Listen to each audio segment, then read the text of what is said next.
kweli ameta go bora kola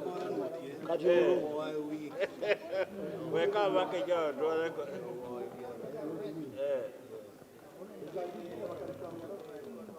minatano nenga bifaanana bitya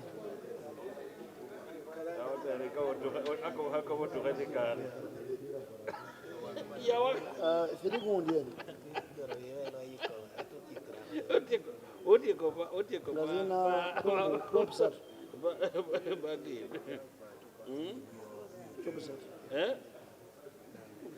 kati nzira nkulu nnyo ekyo kakati nkucekinga kuti twali zirabyeko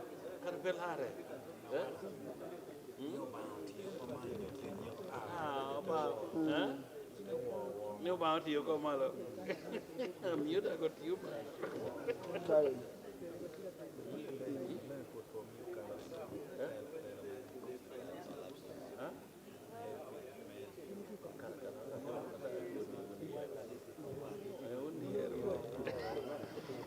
Good to see you. Good to see you. Are you well? Thank you. It is 28. Yeah. 28. General, you're so smart. Good to see you.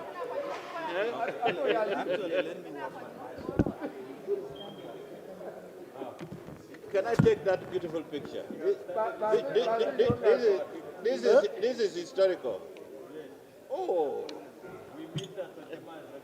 Yes, at Otemas. Today, right? Is it today? When is it? Tomorrow. Okay. Okay. Me, I want to go the one which is here. Wanje. Eh.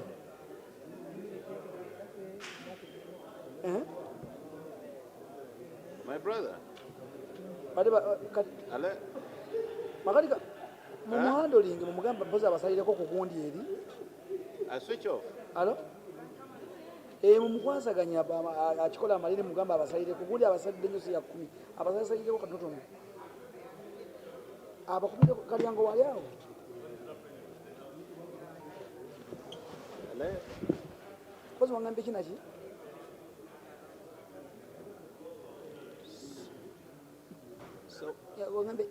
So what should I do? You are the one who called them. How can I call without switch without the microphone?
Hati nyochi nkora hati norene webizi hati nga hadrive batwara iba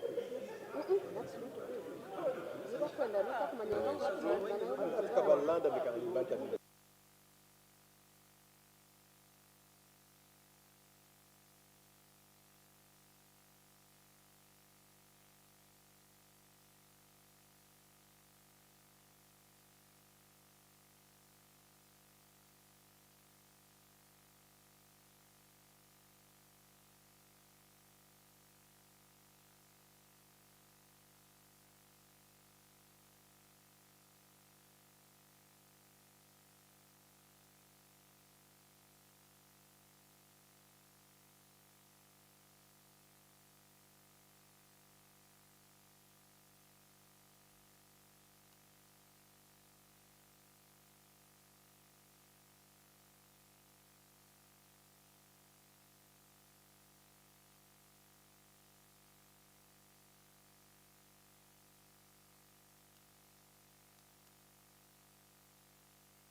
abasirikale bo baddayo bakina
nangamba sinzira kusaawe akakazi tugenda kukawakake atukkiriza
Honourable members, Mr. Speaker.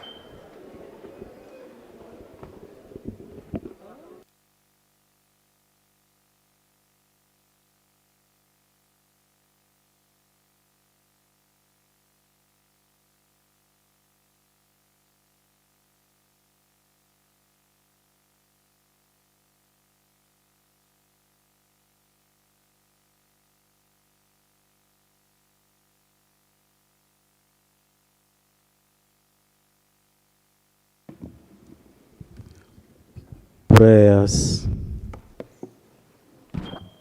Almighty God, who in your infinite wisdom and providential goodness have appointed the office of leaders and parliaments for the welfare of society and the just government of humanity, we beseech you to look upon with your abundant favor these your servants, whom you have been pleased to call to the performance of such important trust in this land. Let your blessing descend upon them here assembled, and grant that they may, as in your presence, treat and consider all matters that shall come under their deliberation in so just and faithful a manner as to promote your glory and to advance the good of those whose interests you have committed to their church. Amen. Amen.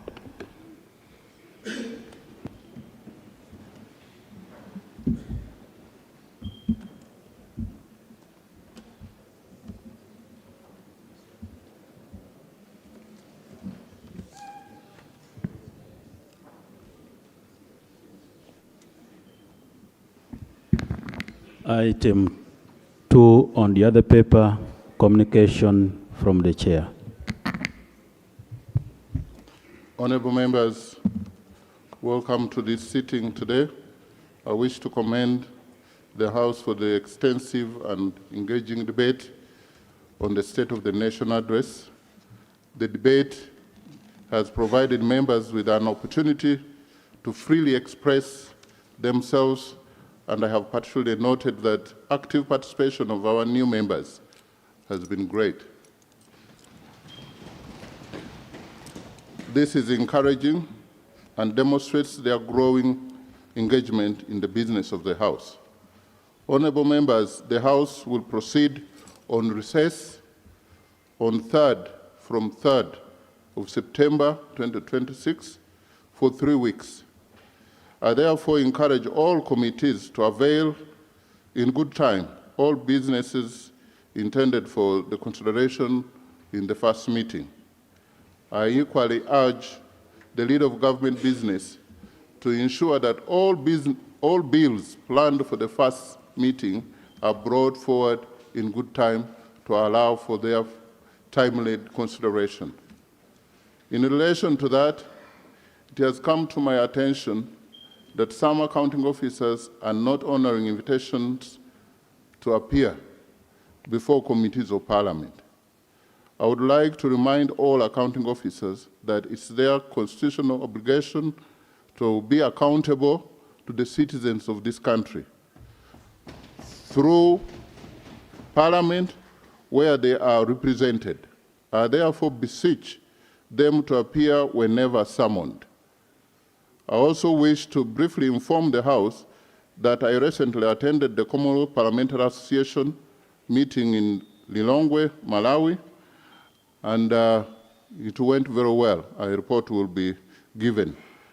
I appreciated the warm reception and hospitality of our host, as well as the participation, enthusiastic participation of the Ugandan delegation. The delegation represented Parliament very well and the country at large. A report on the meeting will be tabled before this House at an appropriate time. I want to thank you and welcome you once again. Oboth is back.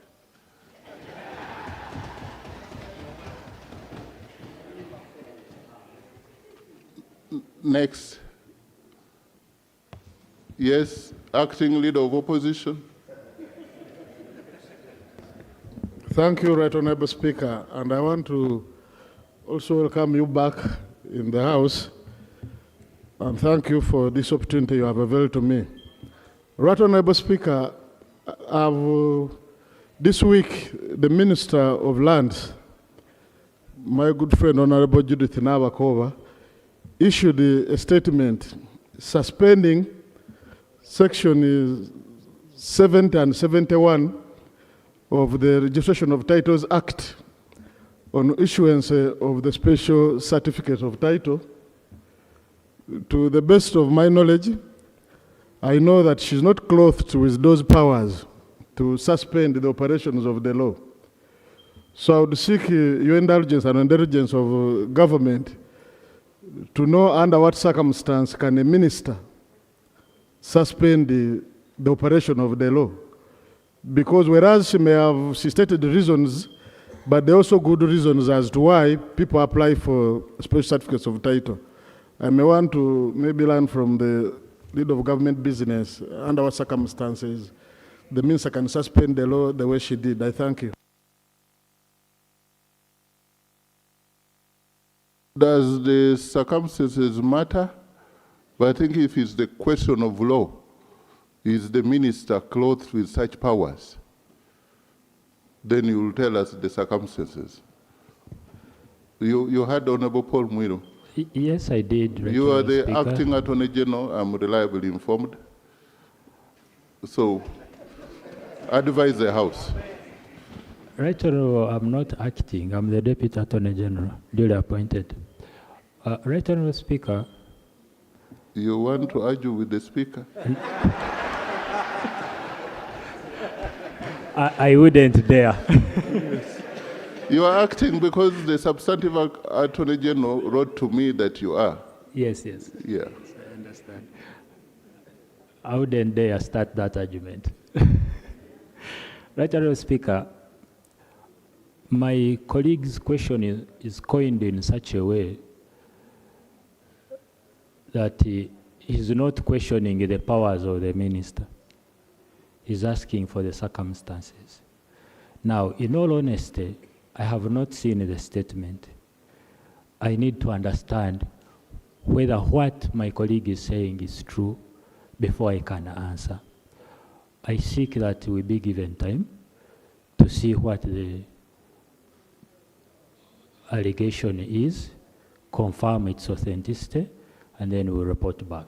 Thank you. You'll report back tomorrow. That's what Attorney Generals do. Most of They don't answer. They just don't talk far. So we wish you the very best. We expect you tomorrow. Yes? Communication?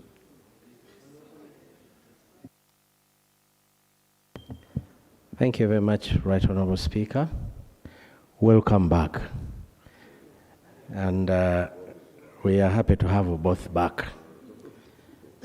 Right Honourable Speaker, you indicated that you visited Malawi, and I would like to welcome you back. I am one of the people with the opportunity to have visited that parliament. I don't know whether as a speaker you are able to observe the sitting arrangement in that house, where members of parliament, a seat is reserved for every member of parliament, for every constituency throughout the 5 terms. So, Right Honourable Speaker, I have 2 issues. One is to confirm that in our new chamber that is being constructed, matters reserving a particular seat for a constituency are considered. 2, there is a pronouncement when numbers were huge. Remember when we were beginning here, the other side had so many members of parliament that time, and they would always encroach onto this side. Now that the numbers have gone down, Right Honourable Speaker, can another pronouncement be made so that the numbers are few? We are sure that Rule 9.2, Rule 9.2, that says that the seats on the right-hand side of the Speaker shall be reserved for the leader of government business and the members of the ruling party. And the seats on the left-hand side of the Speaker shall be reserved on the leader of opposition and the members of the opposition parties in the House. Now that numbers have gone, the other days we would understand, Right Honorable Speaker, because of the surge of numbers. Now the numbers are down. Right Honorable Speaker, can another pronouncement be made by you? I'm seeking information from the Speaker. The Speaker. Thank you very much. Where are you fearing? I am just raising for an innocent clarification from the Honourable Member. Thank you very much, Right Honourable Speaker and Honourable Member. The Honourable Member on the floor is saying the numbers have reduced. And we have just been sworn in, and the House is fully constituted. May I get a clarification from you whether some members have lost seats in this House? What do you mean by saying the numbers of members of Parliament have reduced when the Parliament is fully constituted and all the constituencies are represented in this House? Can you clarify? Yes. To the record that the Speaker has, we have only one seat vacant. The number of members of Parliament has reduced by 1, from 529 to 528, due to the demise of Honorable General Moses Ali. So, you clarify. You started it.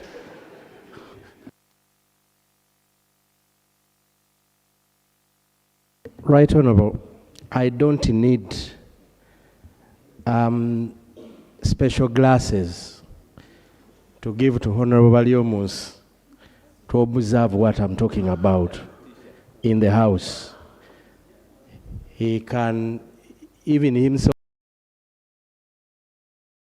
that the numbers have gone down in the House. In terms of attendance, everybody is seeing what I'm talking about. Right Honorable Speaker, the rules are very clear, and unless there is anything that forces you to do something, we should observe the rules the way they are. I think I've clarified. I think the guidance, I'm told yesterday, the presiding officer yesterday handled that matter. So I think you were not in the House. And the issue is that that is the rule. But you started by saying, when we get the new chambers, even when it was not part of my communication. You wanted to tell this House how Malawian Parliament is better than here. Now, when I went there, unfortunately, I didn't go to the Parliament. I went for Commonwealth Africa region meeting where we met in a hotel, and from the opposition I had Honorable who? Fortunate somebody. Yes, so we had a very, very good meeting in a hotel. But from my thinking, any parliament which is built from this year onwards must have everyone's seat reserved. The only problem would be, where do you reserve the seat? Which side would you know? Because it will be changed, you only pluck off. But we should be able to have, because now if you say on the right, Honorable Patrick, now you are on my left. But from the way I see things, you might be in the same. Yeah. Huh? So the left hand will remain permanent, but members never. So, but the clerk, we've discussed this with the clerk, and next week we are meeting the contractors finally to look at the progress of the chambers. There are all indications that things are working out well, that this 12th Parliament will be ushered in the new chambers. And some of the things we anticipate is to see that we have chambers which is enough, everyone has a comfortable seat. whether a member is there or not there, nobody sits in that chair. But the rest is really details to designate, you know, if you were now on the left, now you come back on the right, they will have to remove that. Like they do for pigeonholes. That's really administrative. So, Honorable Member, the rules require that you sit on my right if you are from the ruling party. And if you're from the unruling party, you sit on the left. But I thought there was, when Honorable Patrick was talking, I thought he was going to complain that they don't have enough space. But when I looked around, I said, what's his problem really? But he's emphasizing on the rule. So only when you find that you don't have enough seats this way, let's give the guidance. You would be under rule, you would be allowed to cross over with the permission of the speaker, the presiding officer, then you can freely sit. So can we embarrass Honorable Patrick to know how many people he has on the left by you people coming this way if you are supposed to be this way? Let's see that right now. He's the one who started this game. We can show that today. Chair Legal, I was guiding that that is the rule. You only cross, yes, but for now, we can go by, you know, let's make him happy. And the independents sit this side. Yes, the independents sit this side. The UPDF directly here. I have seen some people who miss training and they are also occupying. So you missed the training. Yes. And the front row on both sides are for the ministers. If you are anticipating to be one, please still. Yes, can we quickly do that? Yes.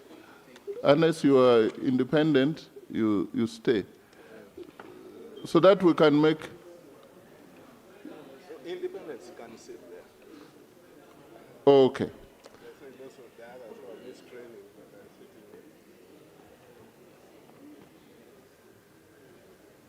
So we shall do that on and off.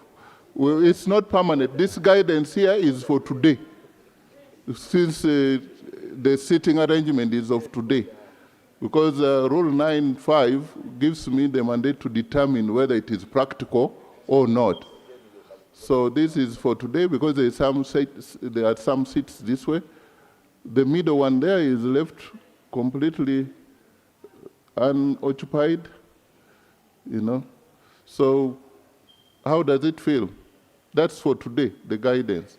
Tomorrow might be another guidance. Okay. Next.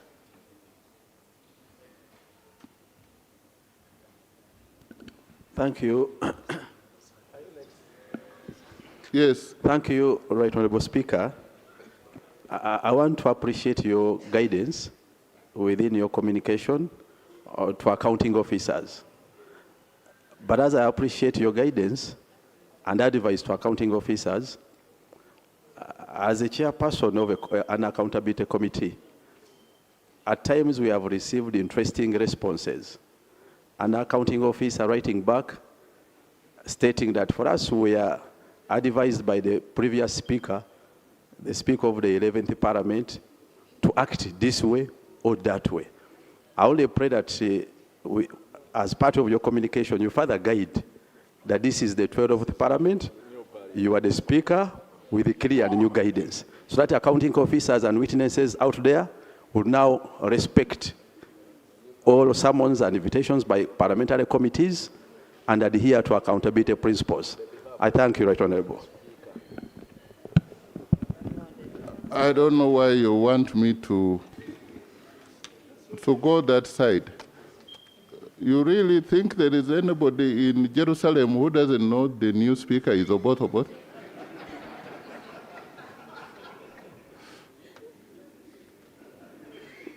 And that this is 12th Parliament.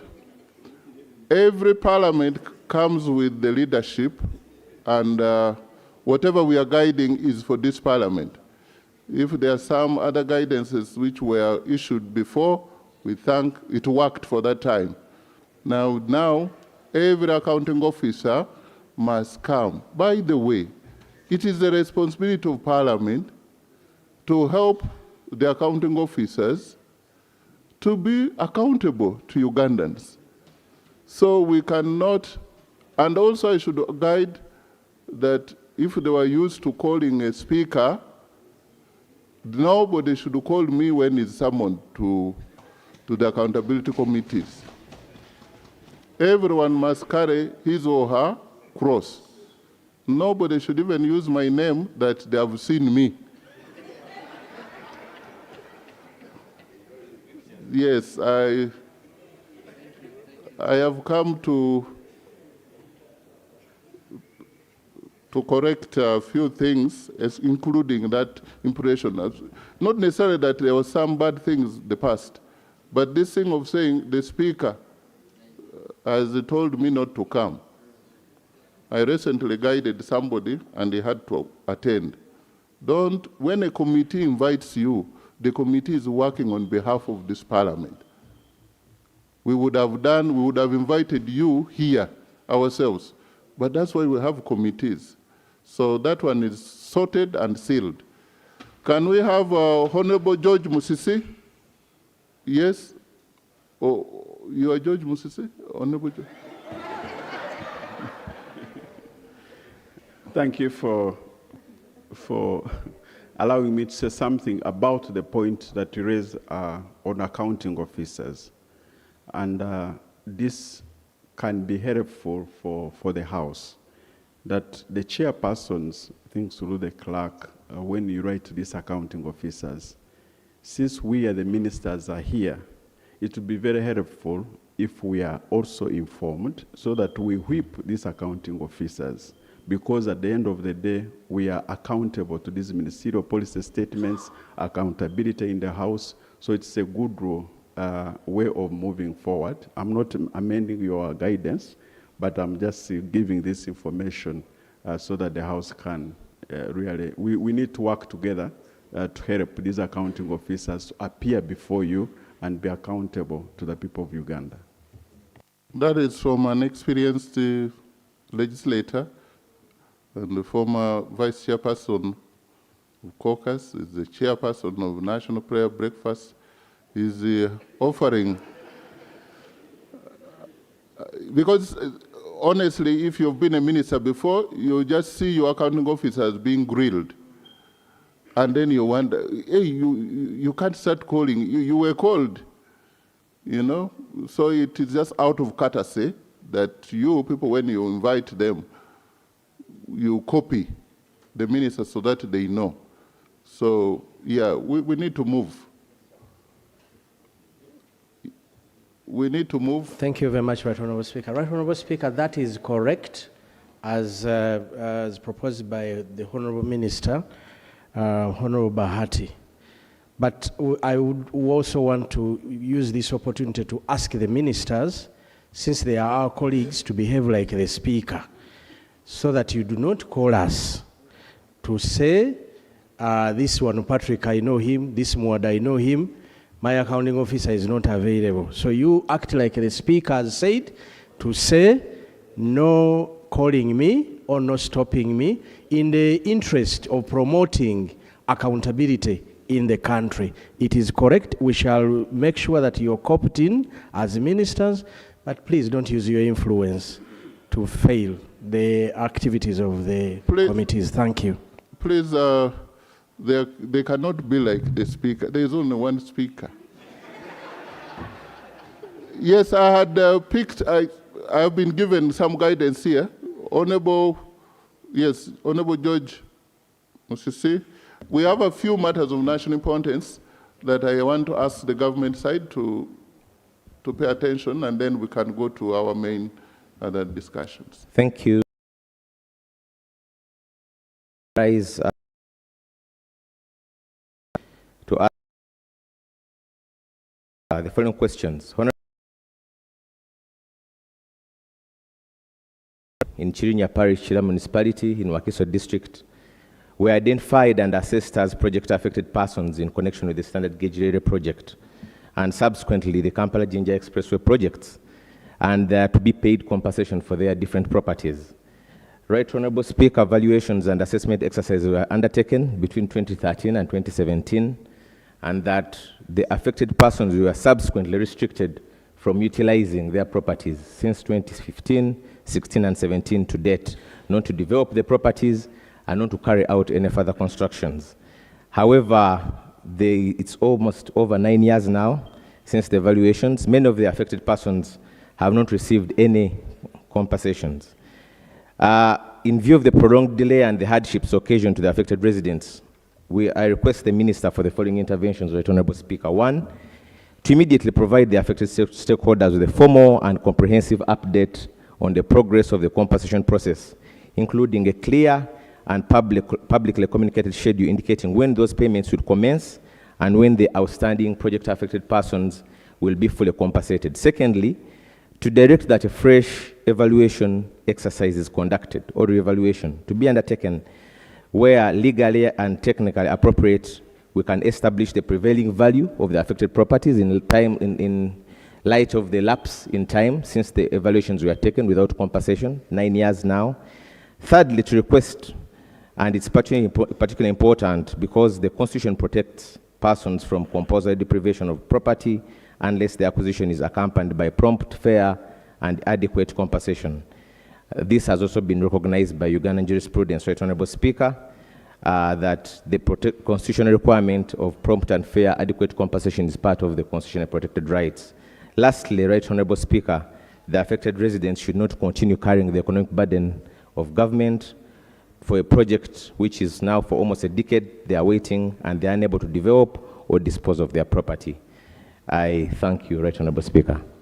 Prime Minister.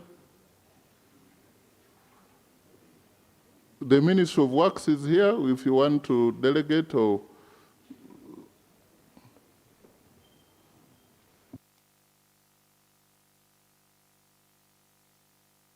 Thank you very much, Right Honorable. I want to thank the member for raising this concern. It is true there have been some delay on the compensation of the project affected persons with the SGR project. The delay is arising out of the petitions that have come from the project affected persons on the amounts that had been assessed. And what the ministry has done, we have already set a team that has held a meeting with the people who are affected, especially within the area of Lugazi up to Kampala.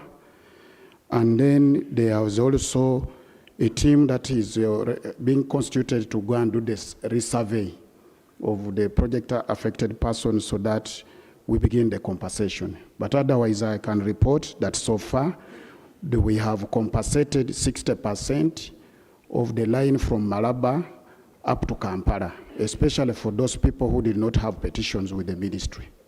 But otherwise, I will take up with this and I can come back, Mr. Speaker, to give the correct update based on the meetings that the team has engaged with the committee. I thought this is very correct. You want to more correct? Yeah, Mr. Speaker, meetings are still going on. Okay. We are still engaging. Honorable Musisi, you've heard the minister is on top of it. And I think there is something, I must also thank the ministers of this term. He had just come in 1 minute and is up to speed. The ministers are doing very well. The ministers are doing very well. There's nobody who is stammering here. Everyone is up to the task. So, thank you. Can I have Honorable Zambali Birasio Mukasa? What a name, yeah. Right Honorable Speaker, my name is Zambari Bulasio Mukasa, Member of Parliament from Nansana Municipality. Right Honorable Speaker, there is a rampant and unregulated practice of holiday teaching, that commonly known as holiday coaching, that is happening in both private and public schools. Right Honorable Speaker, holiday breaks were structured by the Ministry of Education and Sports to allow our children or to allow students have a rest or else have what we call a family bond. But some schools have misused this. My prayer, Right Honorable Speaker, is the Minister of Education and Sports to issue a directive that can enforce compliance, strengthen oversight, and also do some penalties to those schools that have misused this directive. I thank you, Right Honorable Speaker. Minister of Education. Those are real issues. Thank you very much, Right Honorable Speaker. Welcome back. Right Honorable Speaker and honorable colleagues, first, the Ministry of Education and Sports condemns the acts of holiday teaching because we issued out circular to all chief administrative officers across the country and also issued a school calendar, which both confirms teaching hours, teaching time, and holiday time. Secondly, Right Honorable Speaker, for purposes of us all coming together to help the ministry, I want on behalf of the ministry to give a hotline or helpline for any member of the public who finds any school anywhere in the country. Speaker, can I repeat for the record? 08 00 37 77 71. Yes, there are 4 sevens. And should you tell them it is toll-free also? That number is toll-free.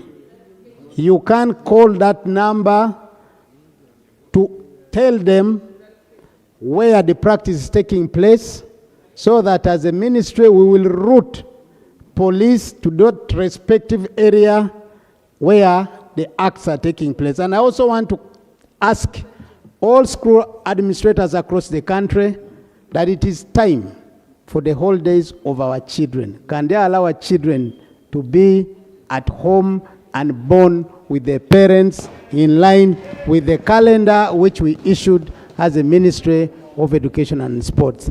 I thank you, Right Honorable Speaker. Thank you. Honorable Zawede, Victorious. Thank you, Right Honorable Speaker. I stand on the matter of serious accidents that are happening between Chabaganga and Chiwembe Road along that route to the ferry. Right Honorable Speaker, as Minister of Works was making a diversion after submerging of the other road that comes from the ferry to Sasida, there are 3 sharp corners that were put along that road. But severally, accidents have been happening around those same areas. Yesterday, there is a lorry that overturned down and we got serious injuries. People got serious injuries. On the 12th date of this month, we got a serious accident whereby 2 people died on spot. The 22 were seriously injured. The 14 were admitted were referred to Mulago Hospital. But during their way to Mulago Hospital, one had to pass on the way as they were referred to Mulago.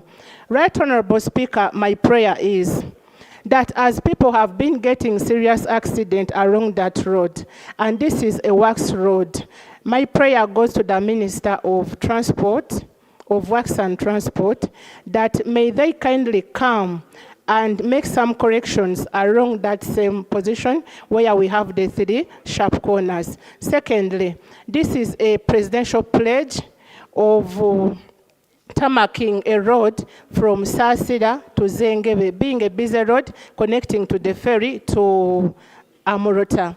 My request is, when is the Ministry of Works and Transport tending to tarmac the same road in order for us to avoid these continuous accidents that will happen on the same road? Thank you, Right Honorable Minister of Speaker. Works, the presidential pledge, and then the corners.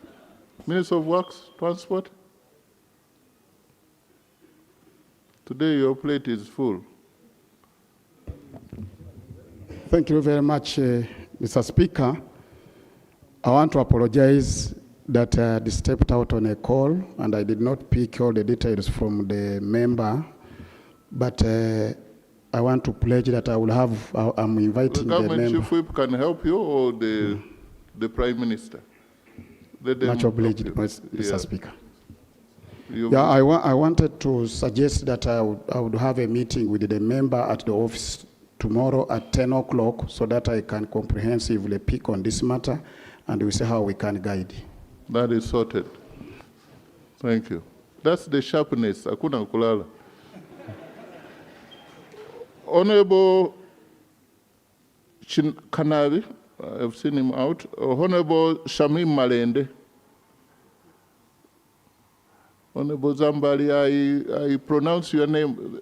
You see, when you have an old name, whether you say it how, it remains.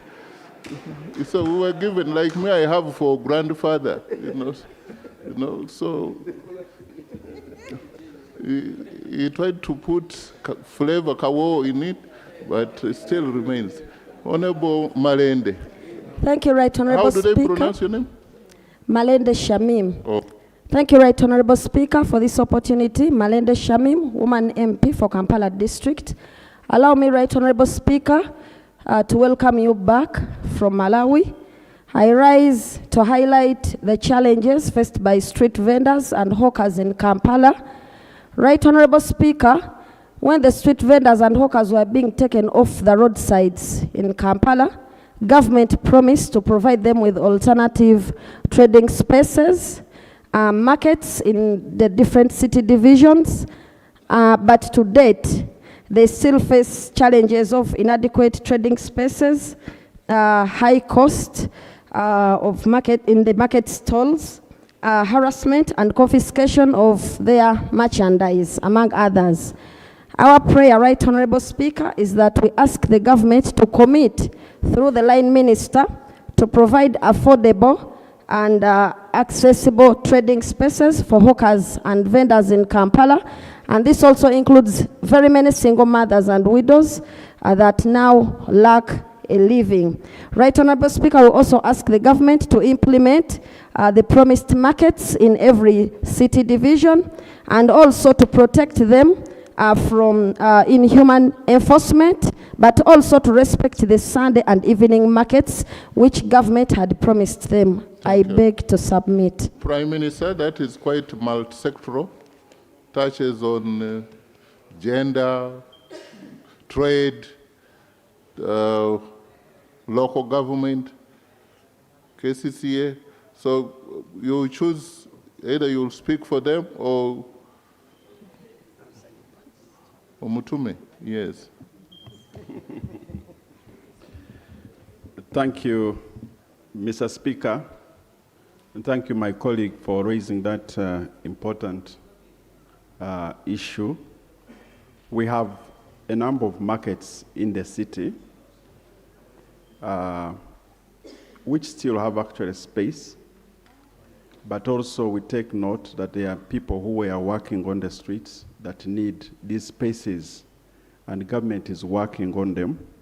We'll continue to update this House on the progress we are making. So as soon as we have resources, we'll be able to solve that issue. But we are aware of it, and we are working on it to get spaces to be able to provide for these, especially women and youth who were on the street. Thank you. Honorable Hunter.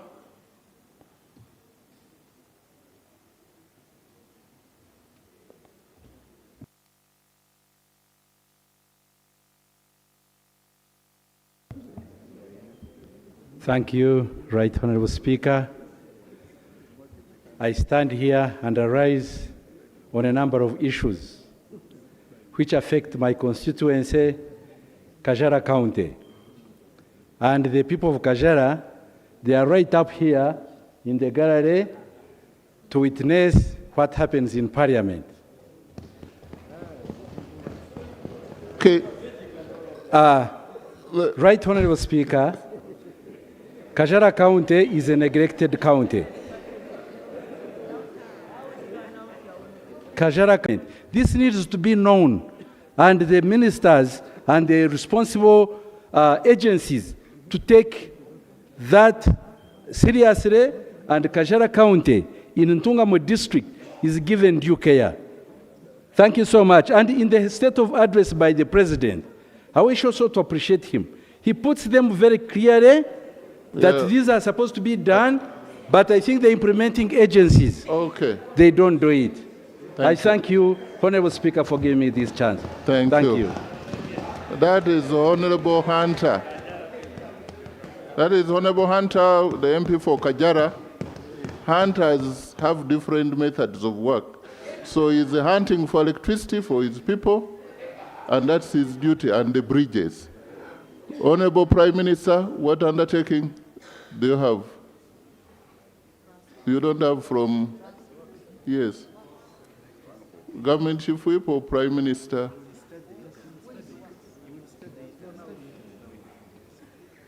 The hunter must go with something. Thank you, Right Honorable Speaker, who has raised the issue. In fact, I'm half citizen of Kajara because my wife comes from there. So we take note of the issues raised. You are the best person to answer this now. We take note of the issues raised, and we shall follow them up through the minister concerned. Thank you. And the honorable members, in the public gallery this afternoon, we have a delegation of constituents from Kajara County, Ntungamo district. They are represented by Honorable James Hunter and the Honorable Namanya Viola. They have come to observe the proceedings of this House. Please join me in welcoming them. Welcome. And Honorable Viola is where? The Namanya? Oh, she has gone to wash her hands. Okay. So,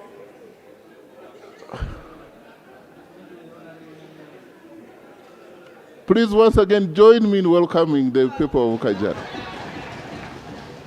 Yes. Can we have Honorable Obong Peter Achuda, MP Maruzi? Right, Honorable Speaker. I rise up in accordance with our Rule 56 of the Rules of Procedure on a matter that concerns the death toll on the road that is submerged by water, and that is a central government road. Right, Honorable Speaker, on Sunday, the people of Maruzi and Dohoro district woke up with a very devastating sorrow states where we lost 4 people from the same family. The father and all his 3 sons got drawn in the water that had crossed the road that belongs to central government. They had gone to see their daughter who had gotten a home in Maruzi, coming all the way from Doholo to see their daughter and then ending up losing their lives while crossing. Not only that, Right Honorable Speaker, 2-3 weeks ago, the same incidents happened in that same water where we lost again 4 people from the same family within the same parish. This, of course, so the water has lost nearly 10 to 15 people, and these people normally die when they go to look for services in terms of medical health, social amenities, and others. And I remember one time I raised this matter on this same floor, and the minister went to inspect the road, I think, came back and never brought back the report. So, Right Honorable Speaker, here are my prayers. One, if the government is still finding that it is very hard to work on that road, let the government get an appropriate size of the boat to help the people cross that water, other than using these ones that are really leading to numerous deaths. And if it is to be done so, then the boat should be given in the hands of the person who will be facilitated by the government, other than leaving it in the hands of the person who will again exploit those ones who are unable to sustain the cost. And also, in that same context, there is an alternative road, which I feel the government can work on it to connect the people of the area. That road, which is affected, it is blocking 16 villages. One parish that has 16 villages, they could not access medical services, they could not access the administrative headquarters, they could not access other necessities of life. There is an alternative road that the government can open.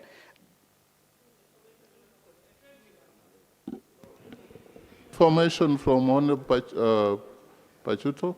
Thank you, Honorable Minister. The information I wanted to give to the House, and not only the Honorable Member, that such scenarios is not only specific to Maruzi. We have in Pakwach district a whole community of 8 villages from Amor parish that the flooding, it is almost a lake. And it is more than 4 years now. The school children sometimes have to cross from one village, Owere, Patwe, to go to school. And there have been, even the teachers are now running away from Owere Primary School. And we have reported, we have written to the office of the Prime Minister, Mr. Speaker, my prayer is similar to my brother of Maruzi, that we get a motorized boats for these communities, if we cannot have bridges for now. Okay. That is the information I wanted to give the House. Thank you very much for the opportunity. It was more than information, anyway. Yes, Honorable Member, conclude. Thank you. Then the Prime Minister. My last prayer is, the families that have lost their dear ones are in total crisis. These families, the father has gone with all his 3 boys, leaving behind the mother to the 3 boys, and the 3 boys have also left behind families. And likewise in the other 4, the family that I mentioned. This government, since it happened on the road that is being crossed, it's a central government road, I want to appeal to the minister that let this family get something from government, so that the family that has remained behind push on for the time being. I thank you, sir. Prime Minister, compassionate. I know the government where you work is very compassionate. Our condolences to the families. But what does the government say? Thank you, Right Honorable Speaker. Let me also, on behalf of government, convey our deep feelings of sadness and condolences to the families that have been affected. I think this issue of the likely problems we are going to face during the rains was raised before. And government will return here with a comprehensive statement regarding areas that are likely to experience landslides, floods, like the Honorable colleague has outlined, and also indicate what preactive measures that government prepares to handle those situations. So I undertake on behalf of government that next week we'll come back with a statement indicating our understanding of what is likely to happen and proactive steps that we'll take. Regarding fellow citizens who have passed on, let us, Honorable Member, let us, you and our side, through me, discuss, get details so that the government can send something to those families. Thank you very much. Thank you. As the government also lightning, which killed about 3 people, to look for you. Through me, I was in Malawi, and then in Nakasongola, the accidents there, let some compassionate be extended to them. It's a humble appeal from here. When it comes here, we can't just say Ngachitalo. We believe that government can take it up. Thank you very much. Honorable Kanabi, Jimmy. Thanks, Right Honorable Speaker. I rise on the matter of national importance. Right Honorable Speaker, on 10th day of July 2026, we faced a disaster, that is the fire outbreak in areas of Movo, areas of Zitwe, and areas of Muyuwe, and a lot of people were being affected.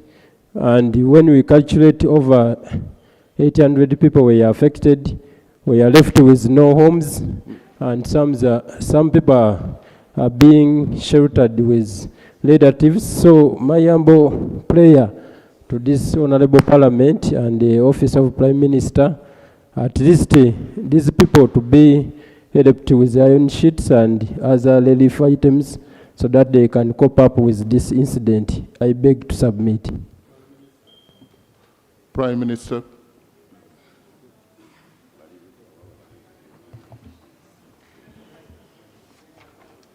Well, what I would advise honorable colleagues, first, it is right, it's your legitimate right to make a statement here on the floor of the House. But alongside that, I think let's work together. If I'm from a constituency X, I have a disaster, I have an emergency like that, come to the government through the leader of government business or any minister so that actions can be quicker. But I also know that there is already an institutional mechanism. Each district has a disaster committee. When those situations happen, they do meet and inform the Office of the Prime Minister so that appropriate actions can be taken. And so, in that light, the issue you have raised will be followed up. Thank you. Answer from government, you may need to raise the matters here, but also do some paperwork. I don't know whether the clerk has given you enough stationery. Write letters, honorable members. Follow up with the ministers so that coming here would be only to hold them accountable when they have not. Woman MP of Mukono, are you the acting law? Okay. Thank you, Right Honorable Speaker.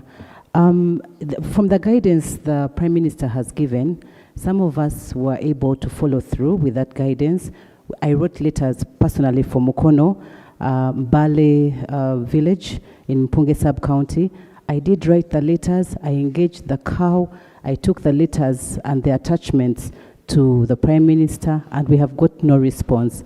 We had to get out of pocket to give first aid to the people of Mukono, but this should not be the practice. So how can you on your side expedite such issues? Because they are emergencies. By the time I think we come and bring them to the floor of Parliament, they're emergencies and people are exposed to danger. So we need more speed from the side of the Prime Minister. Thank you. Thank you. I'm sure you've noted. Honorable Court, Boniface, Henry, MP Kole South or North? Right Honorable Speaker. Hear the voice, yes. I'm Boniface Okot, Member of Parliament for Kole South constituency. Former Member of Parliament for Youth Northern Uganda. Right Honorable Speaker, mine is a matter regarding natural disasters occasioned by hailstorms in Akalo Town Council, which is in Kole South. Right Honorable Speaker, on the 24th of July this year, in 8 cells in Akalo Town Council, the cells of Adieda, Arobi, Aliri, Baribu, Olaya, Akura, Okut, Obela, and Owalo, Imalo, we experienced hailstorms that caused serious destruction of food crops. And the technical teams of the district wrote a report which I submitted to the Office of the Prime Minister, but we have not yet received feedback. And our prayers are that the Office of the Prime Minister fast-tracks the urgent supply of food items to these affected families, and also they provide planting materials to these families that are in dire need. Thank you. Prime Minister. We are left with 2 more to go on that. What my brother from Kore has said is really in the same line like other MPs have raised. With your permission, Right Honorable Speaker, I would suggest that we could use part of tomorrow morning. Colleagues that have these emergencies have written or have issued statements here, and they have not got appropriate response. We could have a meeting at the office of the Prime Minister tomorrow morning between 9 and 11 so that we sort out what we can. I thank you. Thank you.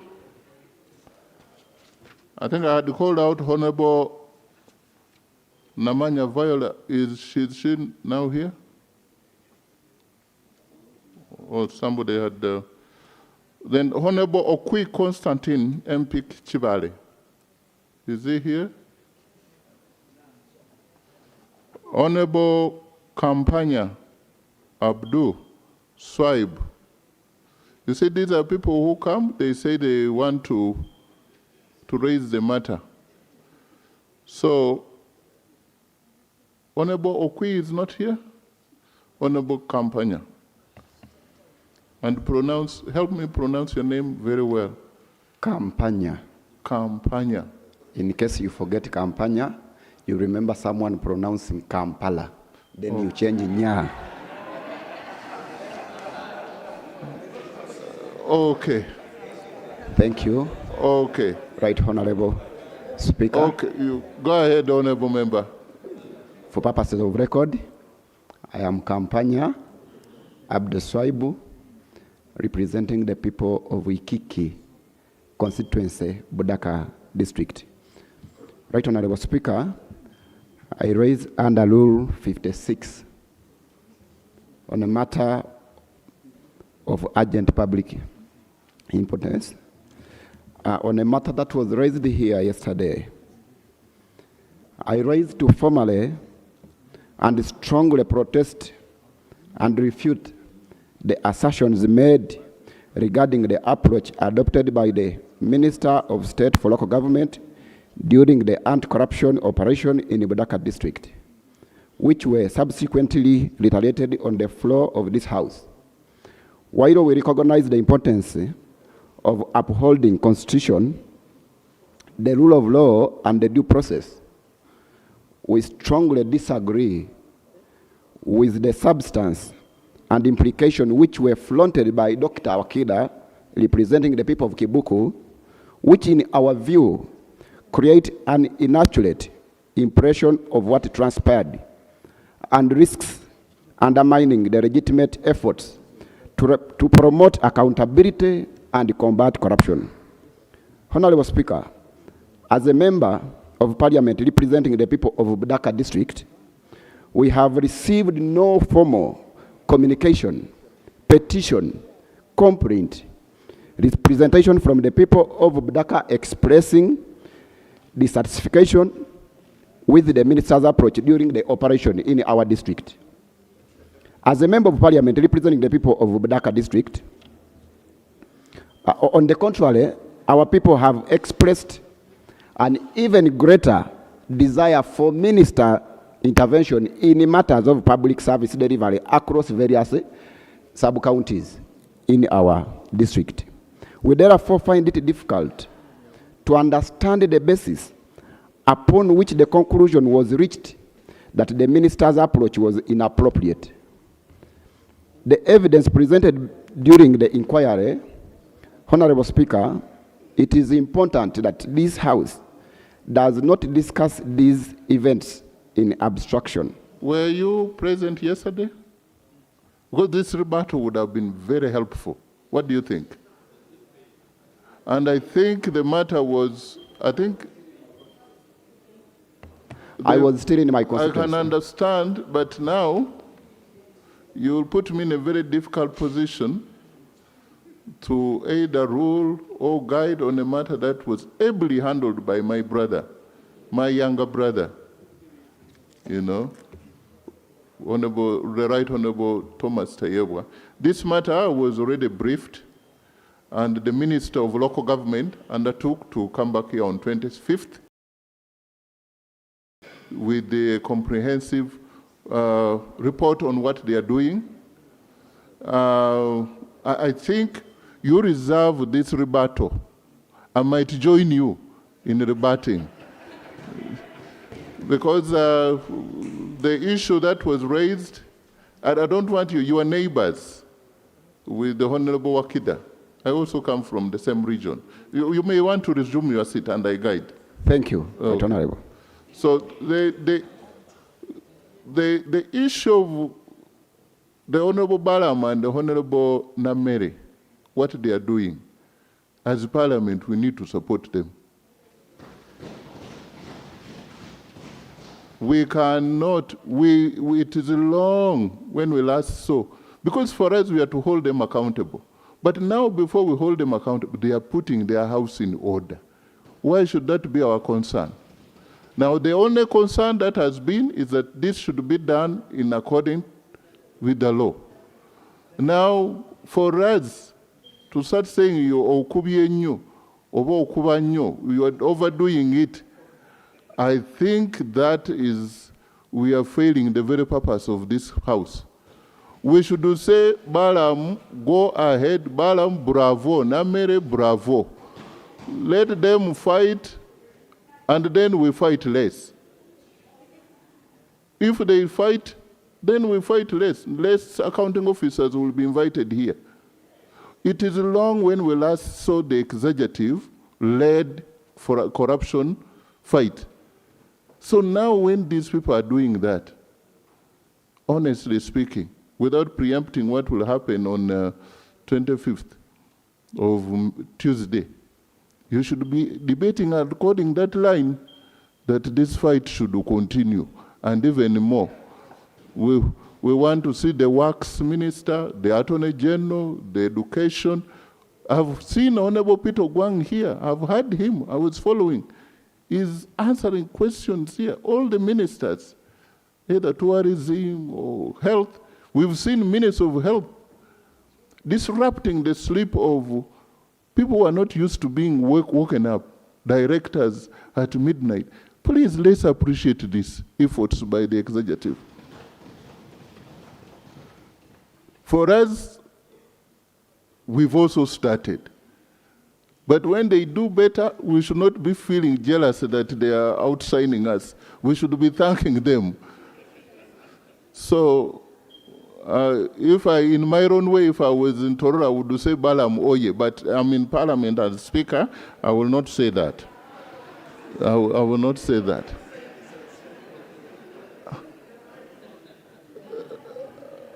Honorable Maseroka, you are the last on that matter. Thank you so much, Right Honorable Speaker. Honorable members, for purposes of record, Right Honorable, I am Maseruka Robert, Member of Parliament, Mukono South Constituency, and I am glad I come from a district where you are a resident. Right Honorable Speaker, I am raising on a matter of national importance that is happening on remote areas like islands. I come from a constituency that has part of it as places near islands. I have Kome sub-county, I have Damba. I want, Right Honorable Speaker, There are issues of land grabbing on lakes. Someone comes up and says, this is all my territory, like it is happening to the people of Bulago. Right Honorable Speaker, I am here on my knees to request government to go as early as it can be to involve in the issues that are happening. Kindly be on your knees. Yes.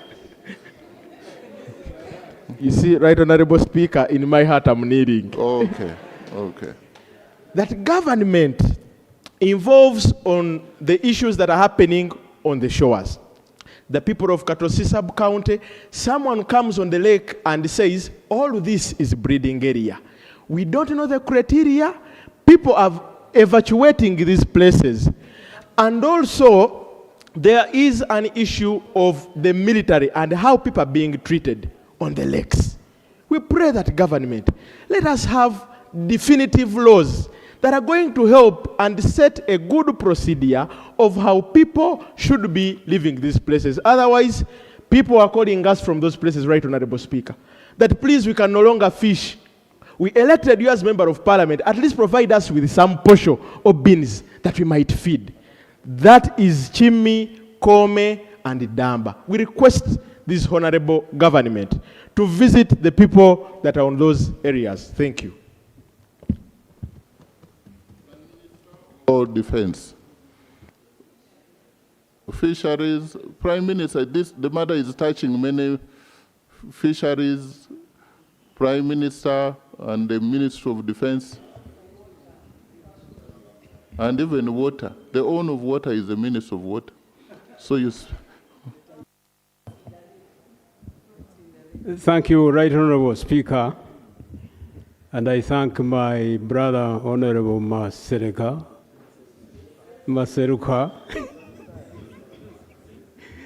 for raising that issue.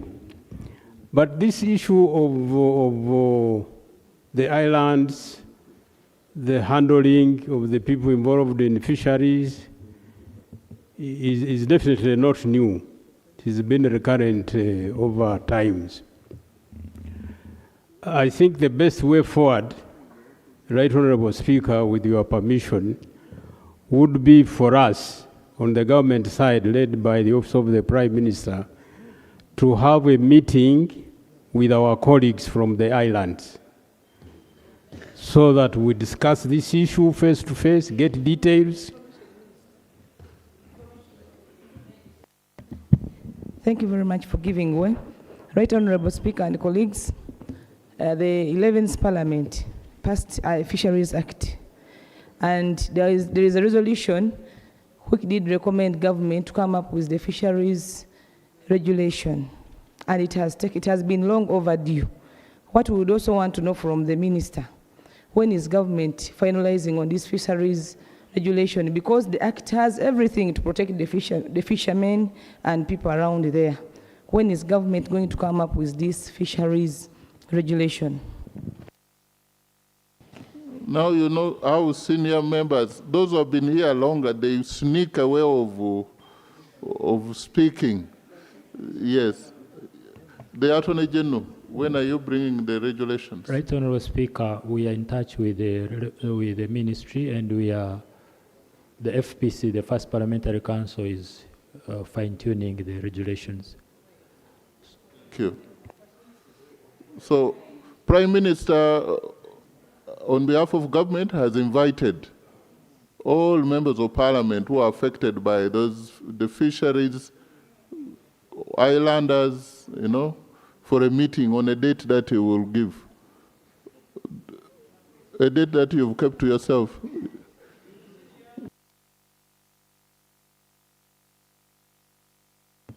Honorable Maseruka, this may not be fair, but roughly you think this would be about how many MPs from the islands?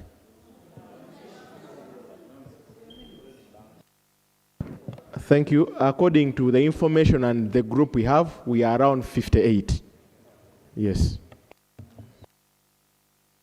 Because I had already undertaken to meet other colleagues on a different matter, I request that you give me time so that on Tuesday, I propose a specific date when we can have that meeting. Thank you. Thank you. Honorable Okwere David. Thank you, Right Honorable Speaker, for giving me the opportunity. Right Honorable Speaker, the country has just concluded the 4th session of the LOC1's election successfully. But however, these LOC1s are very essential to all of us, and they are the roots for most of us in terms of all the aspects. These elections of the LOC1s which have just ended peacefully.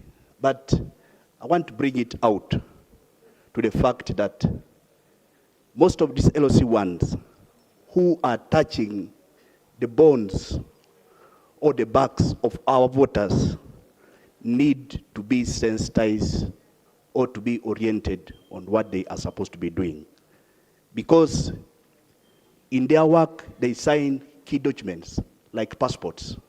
All of us here, we have passports. They have to be endorsed by LOC1s. Land titles to be transferred, they need LOC1s. And other things which are quite important, LOC1s handle it. My point of bringing it out here, when is government preparing an orientation for these LOC1s, even as the members of parliament who have been inducted, who have been trained? Thank you. Minutes of local government here.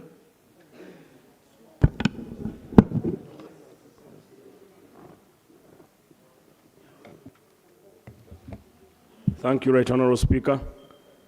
We have 2 weeks after election to streamline and remove complaints and everything. So this is the final week. We shall be preparing a handover of stamps to the new chairpersons. Parliament recently approved a budget of 12 billion to induct all newly elected leaders apart from members of parliament. But the induction shall involve the members of parliament in progress. Let him not worry, we shall have induction. And all members of parliament in your respective constituencies, you'll be involved. Thank you very much. Honorable Karisa. Yes. Honorable Engineer Dr. John Bosco Koi Karisa. Thank you, Right Honorable Speaker. Right Honorable Speaker, I rise on this matter of national importance about acquisition of land for government projects. Right Honorable Speaker, on 11 September 2025, the whole government and the people of Uganda were in smiles after hearing that Nyasharara is going to be converted into an international airport.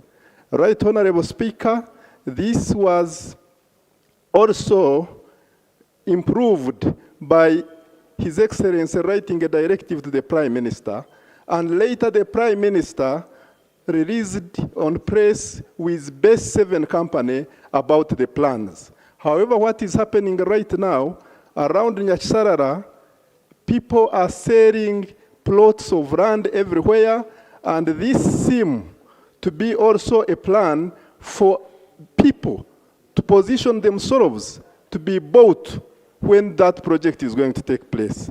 What I would want to ask the Prime Minister, is the project still on? And if it is still on, isn't it right that the government goes and acquires and gazettes land that is probable for that project?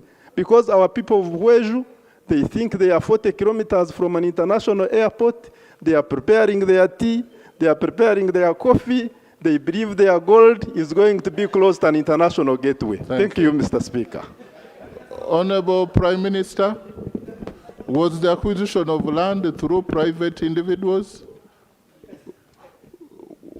Are you aware of what is happening there? What is the latest? Yes, what I know, Right Honorable, is that an international airport is going to be developed in Mbarara. But the details my brother is giving about people now positioning themselves for compensation is new. So we undertake to work with the Honorable MP to ensure that we don't get complications when implementation starts. Thank you. Now, I had threatened, Honorable Okwi, you came when I had called your name, and you want to be the last one. You talked about the recruitment of UPDF. Did you try to join and they left you out, or what is your complaint? Thank you very much, Right Honorable Speaker. I rise on a matter of urgent national importance concerning an alleged irregularity in the ongoing recruitment into the UPDF that was occasioned yesterday in Palisa district. One opposed Emmanuel had successfully gone through the online process, and when he reported yesterday for the physical recruitment, he reports that he successfully went through all the screening activities, processes that were meant for yesterday. In the evening, when he was due to be assembled with the successful candidates, an officer gave him a form to fill and directed that he fills a different name. That he reports to be Osire Abraham. Now, upon filling that form, the officer asked him out of the assembled successful candidates. He was shocked and he tried to protest. Unfortunately, help me understand. Opus Emmanuel was asked, given a form that you write, fill in Opus Osire. Yes, Osire Abraham. And after he also filled? Yes, he filled on the instruction of who? The UPDF officer. And he was shocked that he was asked to leave? Yes, upon filling, then they asked him to leave. Okay. The recruitment, that collection of the successful applicants. When he tried to protest, he was forced out. Okay. And even reports that he received the test of the butt of the gun. Now, when he moved out and he tried to gather facts, he found out that the so reported Osire is from Bukedia. He's not even from Palisa. He was not on the list of the candidates that had successfully been shortlisted online, and he did not participate in the screening exercises of the day. What's your prayer? My prayer is that the Minister for Defense and Veteran Affairs undertakes a thorough investigation of this matter. Two, indeed, if the allegations have substance, the officer or officers that masterminded this. Okay. The Minister of Defense is here, and I'm sure somebody wrote Osire. He was asked to leave. Thank you very much, Right Honorable Speaker. First of all, I must thank the member for raising this issue. Of course, we are going to investigate the matter and establish what happened. However, we don't think that Osire will be a desirable member of our fraternity if he can actually write a wrong name at the application. Because, actually, if Opus Right Honorable Emmanuel. Speaker, you need, members here must advise the people out there that they are being recruited into the Uganda People's Defense Forces. One of the things we hold dear is integrity. Now, we cannot, of course we shall investigate what happened, but we cannot understand how someone can simply write a wrong name for himself. So we are going to investigate the matter, establish, and also the people we recruit are going to receive orders, Right Honorable Speaker and members. But we also expect them to take these orders seriously, and they must also be, that's why we ask them for academic qualification. Because we say, okay, this order, how reasonable is it? We do not ask those many questions in the army, but we are not robots. We actually think. So we are going to investigate the matter, but if it were a test at that center, I hope it wasn't, because I may come back and report that they tested everyone, and they found that this one failed the test. I beg to submit. Yes, that's why I was emphasizing that how can you, I know both, Jacob, who is going to join the National Defense Army? Then you have your ID, you know your names. Then they say, you feel here, now you are called Osire.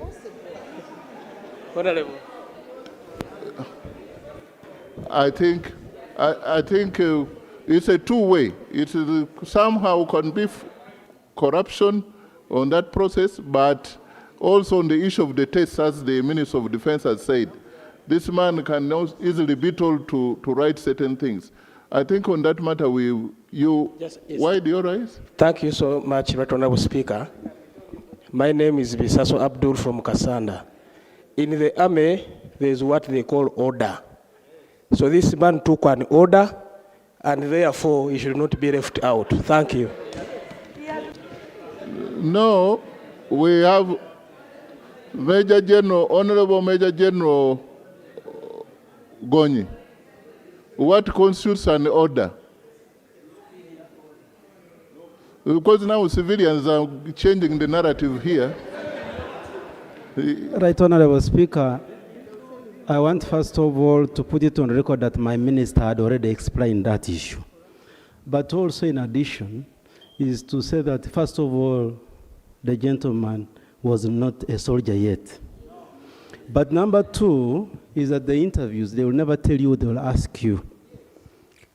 Now, if they ask you to write the name of someone else, the members here have said, you have your national ID, you know yourself, like Right Honorable Speaker, you have guided, and they tell you to call yourself something else and you accept. How do we trust that you'll be able to protect everybody else in this country?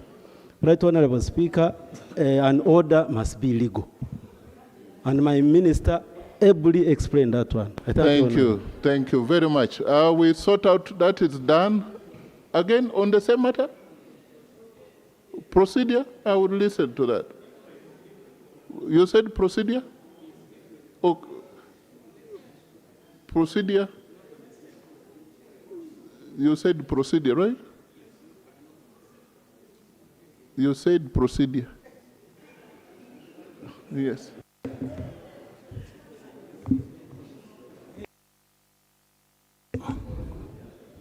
Thank you very much, Right Honorable Speaker. I am Salongo Richard Senteza from Rugazi. The procedural matter I'm raising is different from the subject which has been under discussion. And it's in your docket, Right Honorable Speaker, to give a ruling. It emanates from Rule 163 and 164 of the Rules of Procedure of this Parliament. Rule 163, Sub-Rule 1, is to the effect that in accordance with Article 90 of the Constitution, the House shall appoint committees of Parliament necessary for efficient discharge of its functions. And Rule 164, Sub-Rule 1, Parliament shall have standing committees and sectoral committees. As provided for in this part.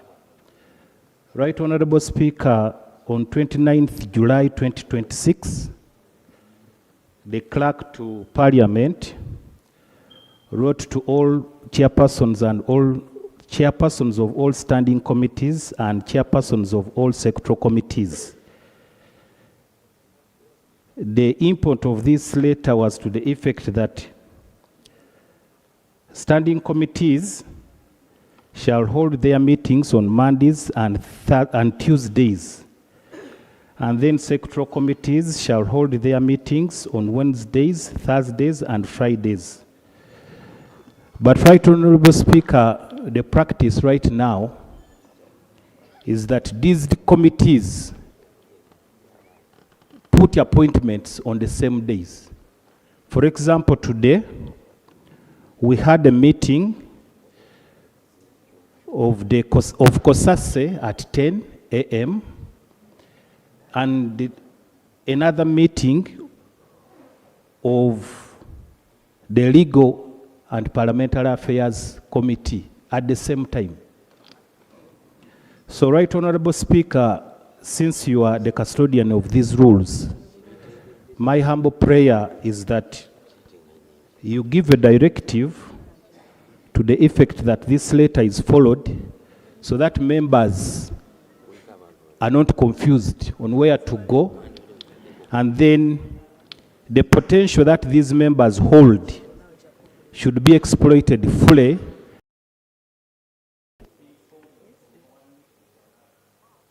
Okay, thank you. The administrative guidance by the clerk should be complied with by all chairpersons.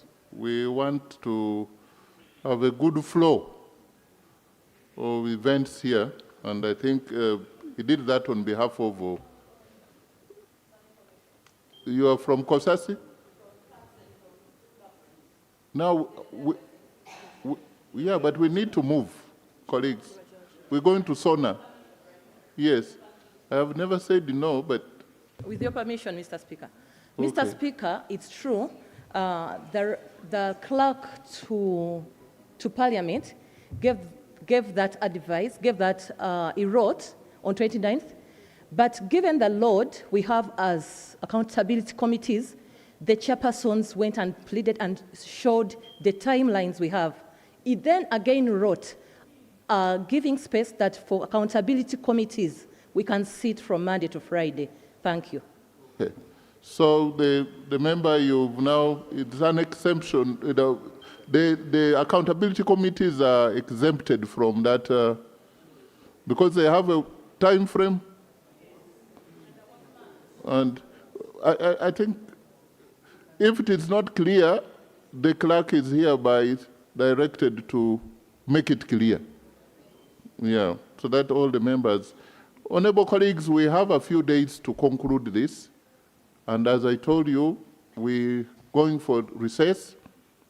About 241 members of parliament have spoken on State of the Nation address.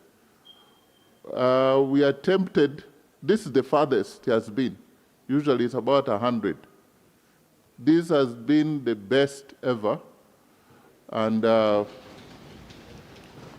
today, I want to amend the order paper so that we try to give time. On the other item, that would be number 3, that would be deferred to maybe tomorrow, so that we go into the State of the Nation address and we try to conclude. If we can conclude tomorrow, would be the best. And then if there are other committee work and from government, we shall be ready. But I can tell you from out there, the feedback I'm getting is that the voters are happy the way you've been debating. Keep it that way. If you maintain it that way from both sides of the House, you are likely to retain your seats.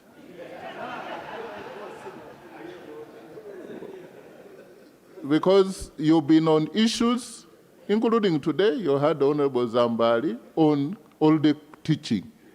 That's a national matter that needed guidance. We are during holidays. People are raising good issues, not political, but good national issues. So let's keep it that way.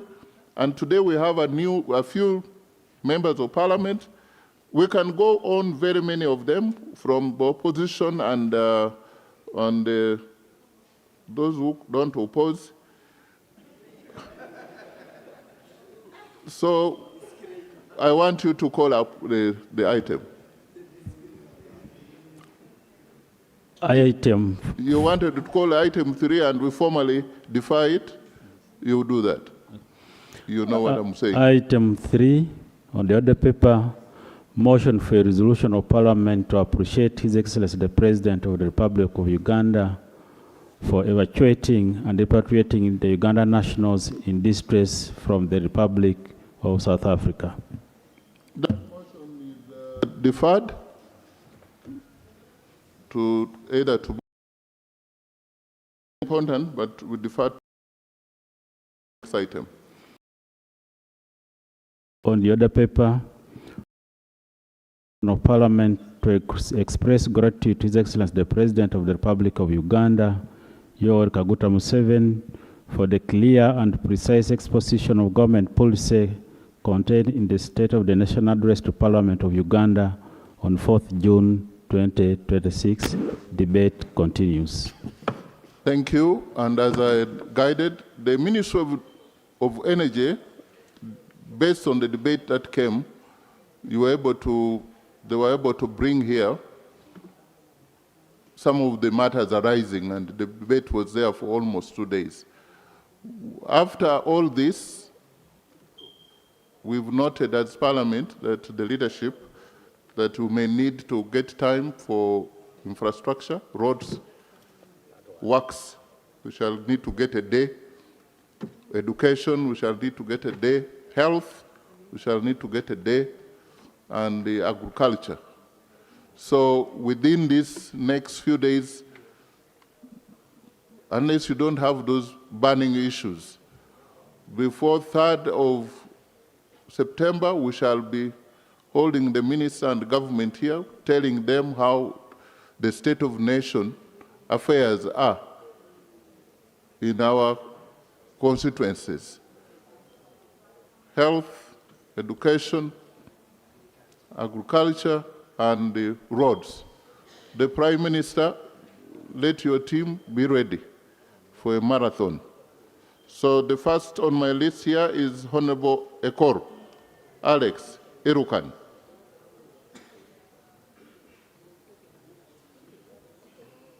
Thank you. MP Bunya County East. And no minister should be leaving. Isn't that a wise ruling?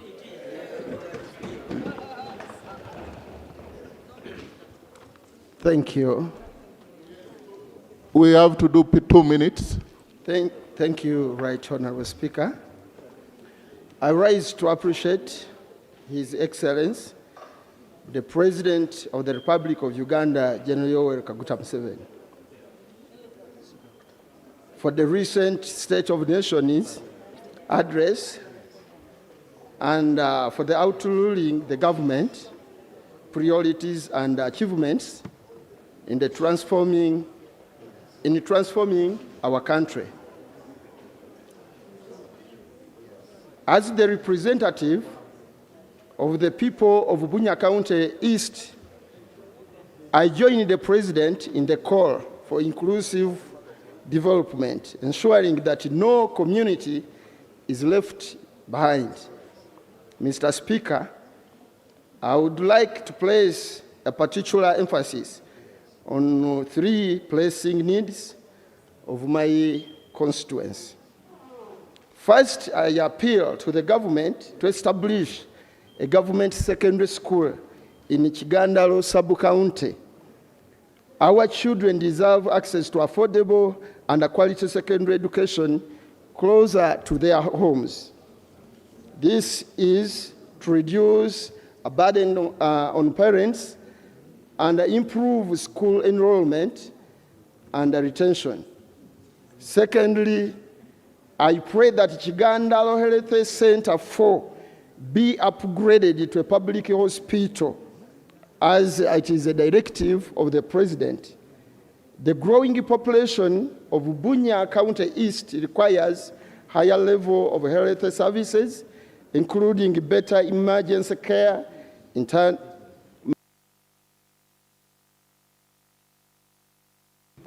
maiden I can exercise is only for him. Sure.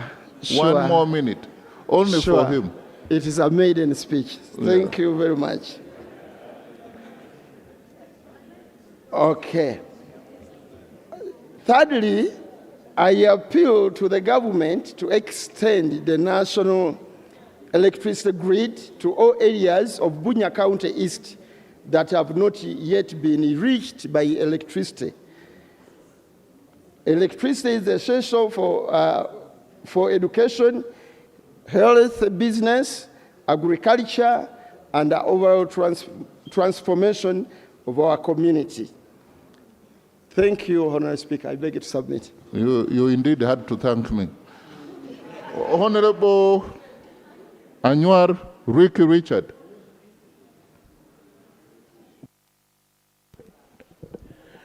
Thank you, Right Honorable Speaker, for this opportunity. Right Honorable Speaker, allow me to add my voice in thanking the President for the most precise State of the Nation address. Right Honorable Speaker, in the President's address, what came out heavily was the infrastructural development in this country. However, Right Honorable Speaker, I come from Agago district. Agago district is one of the biggest districts in Uganda. And it is unfortunate that Agago district doesn't have a tarmac road. Right Honorable Speaker, road is one of the enablers, is one of the drivers of development. And we need this road tarmac, the Moroto Road, Right Honorable Speaker. Right Honorable Speaker, we have been talking about this road for a very long time. In the floor of Parliament, we have been passing budgets and supplementary budgets for the road. Why can't the minister bring for us a supplementary budget or bring loans that we can approve to help tarmac this road? Thank you so much. Honorable Luyirika Zahara. Thank you very much, Right Honorable Speaker, for the opportunity given to me, and welcome back. Right Honorable Speaker, whereas the President of Uganda talked about economic growth for the country and locals, Right Honorable Speaker, and also aware of Section 29 of the Refugees Act, there are growing concerns from the people of Machinde West and Kampala at large, where there is flooding foreign nationals that have invaded the place and also engaged in doing local businesses, small business, street vending, and so on and so forth, Right Honorable Speaker. Right Honorable Speaker, this has caused the people of Machinde West endangered with their security, because the people are so many, the refugees are so many, the Eritreans are so many in the area, and I wonder whether government has come out to regulate their movements within the area. Right Honorable Speaker, it is on that note that I request that since we want to have this go on and embraced very well, I call upon government, Right Honorable Speaker, to regulate their movement. One. Right Honorable Speaker, I am requesting government. Maiden, please go on. Yeah. I am also requesting government, Right Honorable Speaker, to urgently audit their immigration status within the area, with very much high hopes that this will harmonize the situation in Machinde, increase. Okay. The issue is clear that there is an influx. But Ugandans, we should be happy that other people are coming to our countries. We should be able. Yes, Honorable Owino Nicholas, is it somewhere? There's no order I'm following. I'm looking at people who are here and call. I know some people whose names are here, but not Right. here. Yeah. Thank you, Right Honorable Speaker, and congratulations. I also want to take this opportunity to thank the President on his overwhelming support that the Ugandan gave him. And I also want to take this opportunity to thank him for a well-structured State of the Nation address. He emphasized wealth creation as the key driver to pushing this country to the $500 billion economy by 2040. And he reminded us again that Uganda has come from far, from 3.9 billion to 69 billion. However, Tororo North needs affirmative action. We have 7 sub-counties with only 1 major secondary school. In terms of wealth creation, we have 5 parishes that have not coded to receive PDM. And it's very difficult working in that constituency when people are asking you, where is our 1 million for these parishes? Right Honorable Speaker, when you look at health, the 7 sub-counties, only 3 have health center 3. And without electricity, connectivity in those health centers. In my Kamuli, we have the last month, we had 80 live births in 1 health center. Without electricity, it is really, really alarming. Thank you. A member of parliament who knows how many live births. That's a serious one. That's good statistics. Honorable Minister of Health, Honorable Harriet, when you sit next to Honorable Minister of Health, I know how you make him get alert, but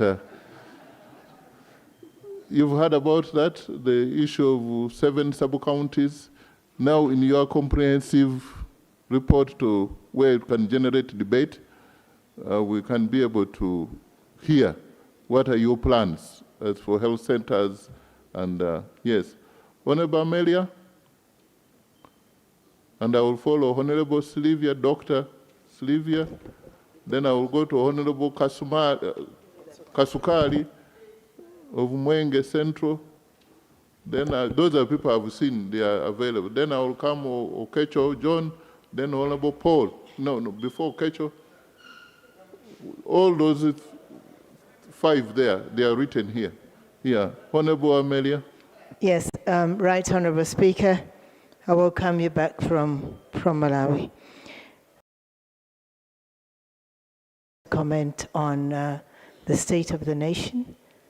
I want to thank the President for that elaborate statement and the pledges he made and commitment to this country, as he has always done. But my concern is about industrialization. In my area, there's a Chinese company called Sinoply. It's a timber project, but this company has had a number of casualties because of the conditions they work in. They travel all over the country and collect young children in the age of 13, 14, 15 to work in their companies. But most of them have lost limbs, have lost hands, have lost. Now recently in Chirudu, there is one called Ochen and Senablia in the hospital, and they just dump them in the health centers without taking care of them. Secondly, they dump dangerous debris around the area. So we have had casualties of the children in the community who step into this debris and get burnt by the substance they put out there. So I pray, Right Honorable Speaker, that the Ministry of Gender comes in to investigate this matter, but also ensure that the workplace or the workers are. Thank you. Point noted. The Minister of Gender, should be a safe workplace. And when Honorable Amelia was speaking, I was looking at a few new members of parliament who had not interacted with her. I think they were following very keenly. They were quite impressed. The way you speak flawlessly, you know, with very neat, and in rich, you know, nitty, you know. Honorable Dr. Sylvia. Thank you, Right Honorable Speaker. Indeed, welcome back from that working visit. Right Honorable Speaker, I want to appreciate His Excellency for the drive of the country into commercial agriculture, and I want to at least assure people that people of Ruchiga are taking this call very seriously. Over the weekend, I was in the district visiting farmers, coffee farmers and the other farmers, and they are doing a commendable job in that line. The biggest challenge that the people are facing is persistent drought that has gone to unprecedented levels. It is too high, it is hurting farming industry very seriously. There was a road that was approved at the beginning of this term's parliament for irrigation schemes. It would be good to get the work plan as far as implementation of those irrigation schemes are concerned, but also to consider other farmers that are not going to benefit from those irrigation schemes. How can they be helped with some maybe mini schemes that they can use even if they are going to get them on soft loans? Thank you, Right Honorable Speaker. Thank you. Honorable Nanzala. Thank you very much, Honorable Speaker, for giving me this chance. By the name, I'm called Nanzala Metrin, MP Namsindwa County. Thank you very much, Mr. Speaker, for giving me this chance, and I love you so much. Thank you. Thank you. Mr. Speaker. Please, I have 1 more minute for interruption. Mr. Speaker, I would like to take this opportunity to thank His Excellency Yoweri Kaguta Museveni for his State of the Nation. He really spoke and said, we, members of parliament, we need to make sure we visit our constituencies. Either we use bicycles or motorcycles, but we need to monitor government projects in our constituencies. But I would like to take this opportunity to say thank you, His Excellency Yoweri Kaguta Museveni, for providing us transport means. May God bless him so much. We shall move and we shall monitor government projects in our constituencies. And another thing, Mr. Speaker, he spoke very well and said every sub-county must have a city school, must have a health center 3 and health center 4 in every constituency. Here in Namsindwa County, I do beg, Mr. Speaker, through you, in Namsindwa County, no health center 4, more than 9 sub-counties, no health center 3, people are dying day and night. No city schools in some sub-counties, around 10.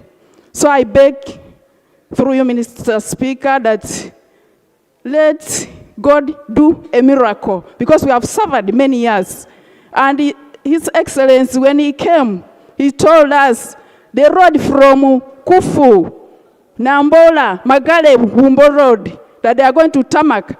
But as I talk, which road was that? Kufu, Magale, Kufu, Nambola, Magale, Bumbo. Okay. That they will tarmac it. But now as I talk, they're just making bridges, no tarmacking. So I beg to move, Mr. Speaker. God bless you. Thank you. A few people felt jealous that you said, what's wrong with her? You know, we should love one another. Yeah. I also want to be loved just like you do.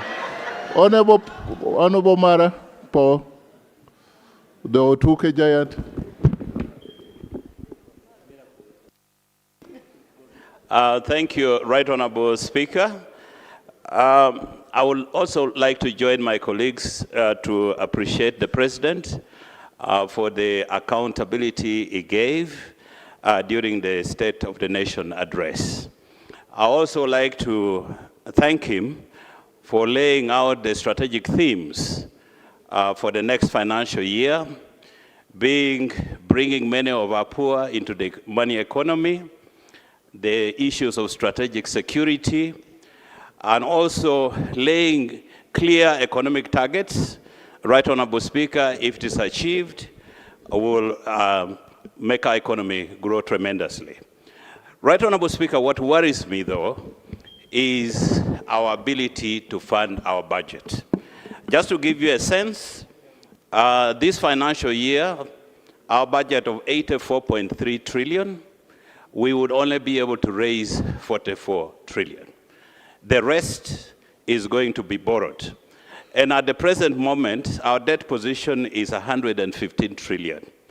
Out of that, 60 trillion is borrowed domestically here at colossal amount of money.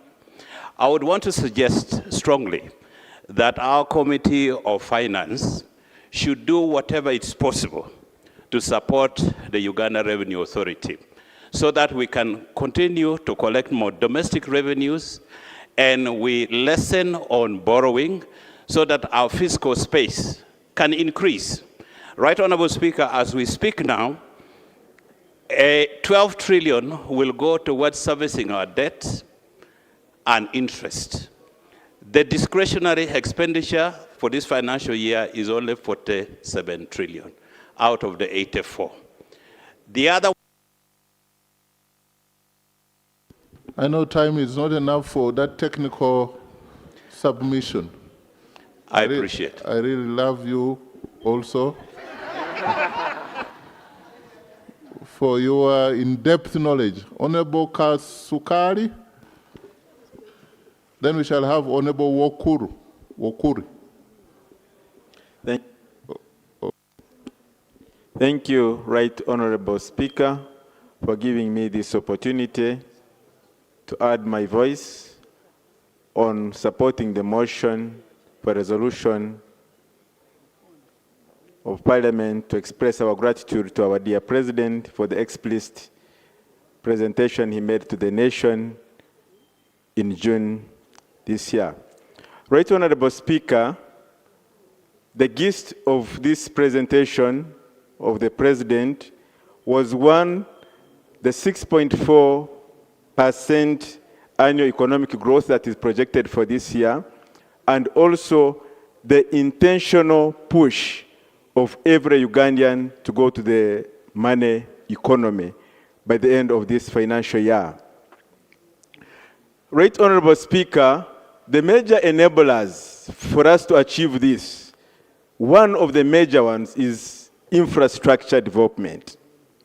Right Honorable Speaker, I've heard from colleague members of Parliament, most of them speaking about the road infrastructure in their districts. I come from Chenjojo district, Right Honorable Speaker, where the road network I have in the district is 2,550 kilometers, minus the national roads. That is only the local roads for the district and the sub-county. We receive also 1 billion road maintenance grant, like any other district. We have one road unit, like any other district. And this really hampers infrastructure development. If we are to achieve this 6.4% economy, we have to look into this. Otherwise, districts like Chenjojo. Thank you. Thank you. Honorable Wokuri, then Honorable Annette. Thank you. Honorable Annette Pamela Kabarole. Sorry, the way they wrote the name here. Let's have Honorable Wokuri first. Yeah. Thank you, Right Honorable Speaker. Allow me to congratulate you upon your elevation to that position. For record purpose, Wokuri Geoffrey is my name, Bungoko South County, Mbale District. I attended the presidential address physically for the first time, and I summarized it in terms of achievements, future plans, and challenges. I was impressed by a presidential pledge to support the procurement of solar-powered water pumps to promote coffee growth. But in Mbale district, especially Bungo South County, we have a water challenge for human beings. So we are majorly relying on boreholes, a few boreholes, and because of population pressure, they are breaking at overwhelming rate. So, Right Honorable Speaker, this constituency even hosts a water supply plant, which supplies water in the names of Manafa Water Supply. It supplies water to Mbale City and Industrial Park. Now, we, the hosts, have access to that very water, but the challenge is the high. Okay. Honorable Annette Pamela Kabarole. Oh, you want the high cost? The major challenge. Okay, okay. Thank you, Right Honorable Speaker. The major challenge to access the national water services is the high connection cost. I don't know whether they have intentionally made it so that the community does not get water, but much of the water goes to the industrial park and the city. I request your indulgence, Right Honorable Speaker. Prime Minister is here. People are dying. Before we water the crops, let us water people. Thank you, sir, Honorable Speaker. I agree. The Prime Minister and the other ministers, you will have a brief comments on this at the close. Then Honorable Kabarole. Thank you very much, Right Honorable Speaker, for giving me this opportunity, and welcome back from Malawi. I'm Kirungi Annette Pamela, District Woman Representative, Kabarole District. I would like to take this opportunity to thank His Excellency, the President of the Republic of Uganda, for his meticulous and detailed State of the Nation address. Of particular importance to me was his energy, tireless energy and zeal to drive the economy to the middle income status. Through his initiatives of Emyoga, NADS, etc. However, Right Honorable Speaker, Kabarole District took up the President's initiative and worked very hard, but our works are slowed by the very bad roads, which are presidential pledges. Example of the roads, Right Honorable Speaker, is the Hakabale Kijura Kiarusozi Road that the President pledged to work on in his visit in 2011. Also, Kasisi Changa Rimi Road, which is a very important tourism road in Kabarole District. I want to request, Right Honorable Speaker, that those 2011 pledges be fulfilled so that Kabarole District can contribute highly towards the middle income status. I thank you, Right Honorable Speaker. Thank you, Honorable Kecho John Francis, Bugiri Municipality. Right Honorable Speaker, thank you very much for giving me this opportunity this afternoon. Right Honorable Speaker, I want to join the rest of my colleagues to thank the President for guiding this country through his State of the Nation address. Right Honorable Speaker, from the President's States of the Nation's address, I picked 3 issues. Number 1, growing this economy tenfold, using the tenfold strategy. Number 2, ensuring that everyone in this country joins the money economy. Right Honorable Speaker, from the President's speech, he said part of the strategy is to compensate the war victims in northern Uganda and other parts of the country that were affected by the war, to enable those communities join the money economy. Right Honorable Speaker, you and me, when you are traveling back to Tororo, you know that Busoga region is one of the poorest regions right now in this country, because we were affected partly by the Lakwena War of 1987. Right Honorable Speaker, when they are compensating the war victims in this country, Busoga sub-region has always been left out. And yet, we were greatly affected by this war. The people in Busoga were really affected by the Lakwena War. That is well known. The Prime Minister Boyo will say, you know that for sure. General Rua. That's how people of Zimbabwe call him Rua. Thank you, Right Honorable Speaker. I also raise to appreciate the address of the President to the nation as a father of the nation, especially on the points of wealth creation.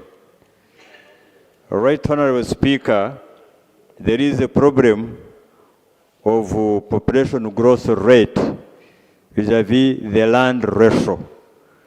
If we don't control the government actors the way they deal with that problem, right from the land offices, the RDCs, the police, and the judicial system, that they are mixed within the corruption in order to solve the problem which we are having now.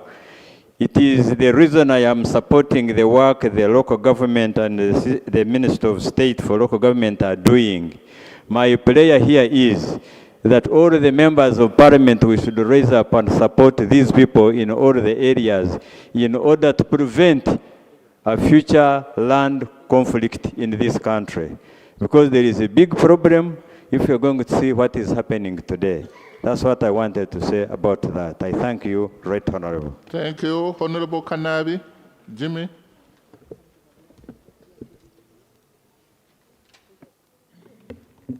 Thanks, Right Honorable Speaker. Honorable Kanabi Jimmy, MP, Buyuka South Constituency. Right Honorable Speaker, I react on the issue of education infrastructures. Right Honorable Speaker. You want to move a little bit away from the mic? Right Honorable Speaker. Much better. Yeah.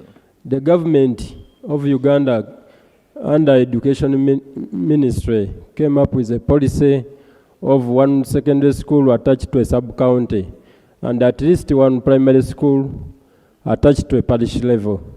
But Right Honorable Speaker, this policy, it is not fully giving us results. For example, Right Honorable Speaker... Is it a good policy, not giving results, or is it a bad policy? Let's have that on record. Right Honorable Speaker, let me first conclude. We shall decide whether it is a bad policy or it is a good one. Right Honorable Speaker, we have sub-counties which are more bigger, whereby a student has to move for over 10 kilometers to access a government secondary school. And there are some sub-counties which are comprises of few villages, which when we follow that policy, it is more effective.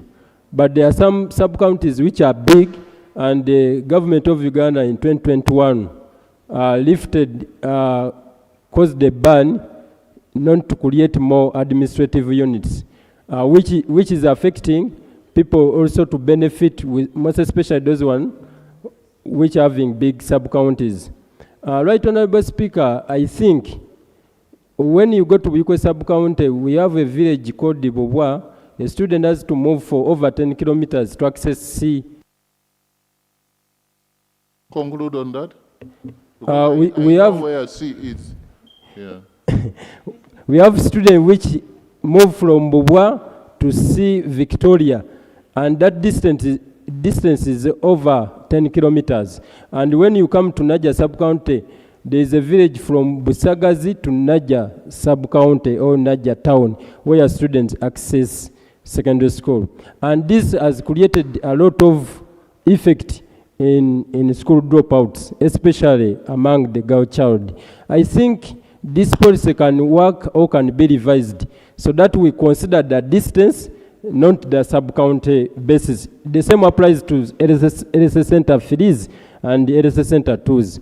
I call upon this Honorable House to come up with a clear proceedings or come up with a debate over the policies, most especially in Education Department and the LSS Department. Two ministers are here, Education and Health. They will have something to say general. Honorable, yes, I know his area very well, you know. I know Naja, I know C, I know Ngogwe, Baskerville, you know, everywhere.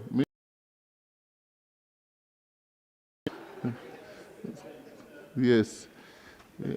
Because there are so many Japadolas there who change their names to Mukasa or what.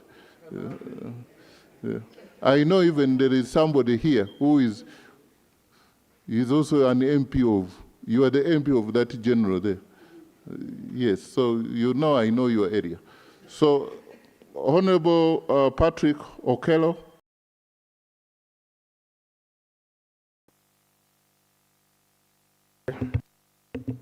Thank you, Right Honorable Speaker, and congratulations. My name is Patrick Okello Onguri, and I represent the people of Aswa County, Gulu District. The person who wrote here wrote Ongudi? No, that's how it is written. Like when you're writing Obote, you call it Obore.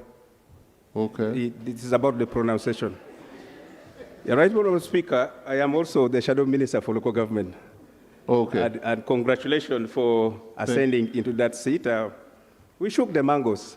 Thank you. By the grace of God, I think it fell into your hands. You also got some. You are now also a minister, shadow minister of, yes. Yes, I'm enjoying a bit of it. Right, Honorable Speaker, I also want to join the rest of my colleagues in thanking the President for giving us a very eloquent and a very clear direction on the State of the Nation address. However, as a representative of people of Gulu District, we all know Gulu District was the mother district for all the Acholi sub-region, and they kept on taking these other districts. And as of now, in terms of education, we are not doing well. In the last primary level education, we only got 28 PLE who passed in first grade, the whole district. And for A level or O level, I think we got only 4. So we are not doing well in terms of education. When I see the national targets, the national performance, I appreciate. But I think I have a lot of challenges in my area.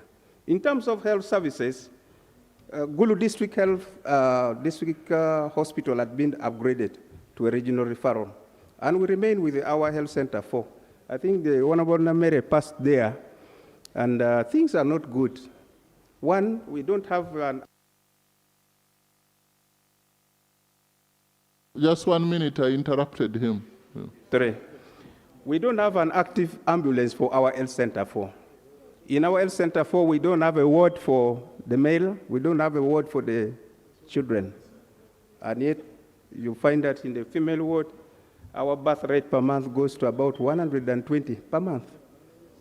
And that is really, really very... now, on the issue of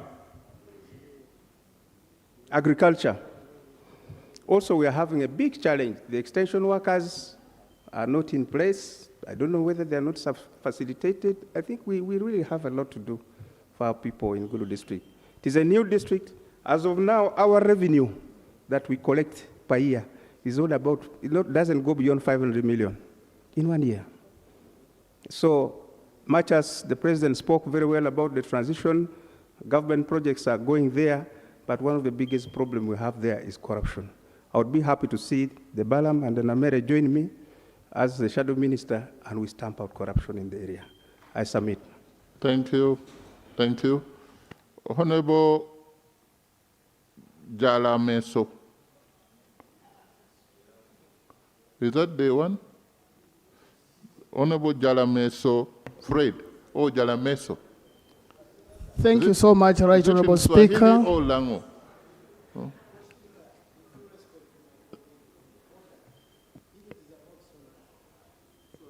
Right Honorable Speaker. Yes. Right Honorable Speaker, I raise on a point of order. In line with your guidance, for only those colleagues who have not contributed on SONA should be the ones who yes. to debate. Is the Honorable Jalameso in order? Is not in order. Yeah. Thank you. Is it? Honorable Dr. Elioda Tumwesije MP Shema North.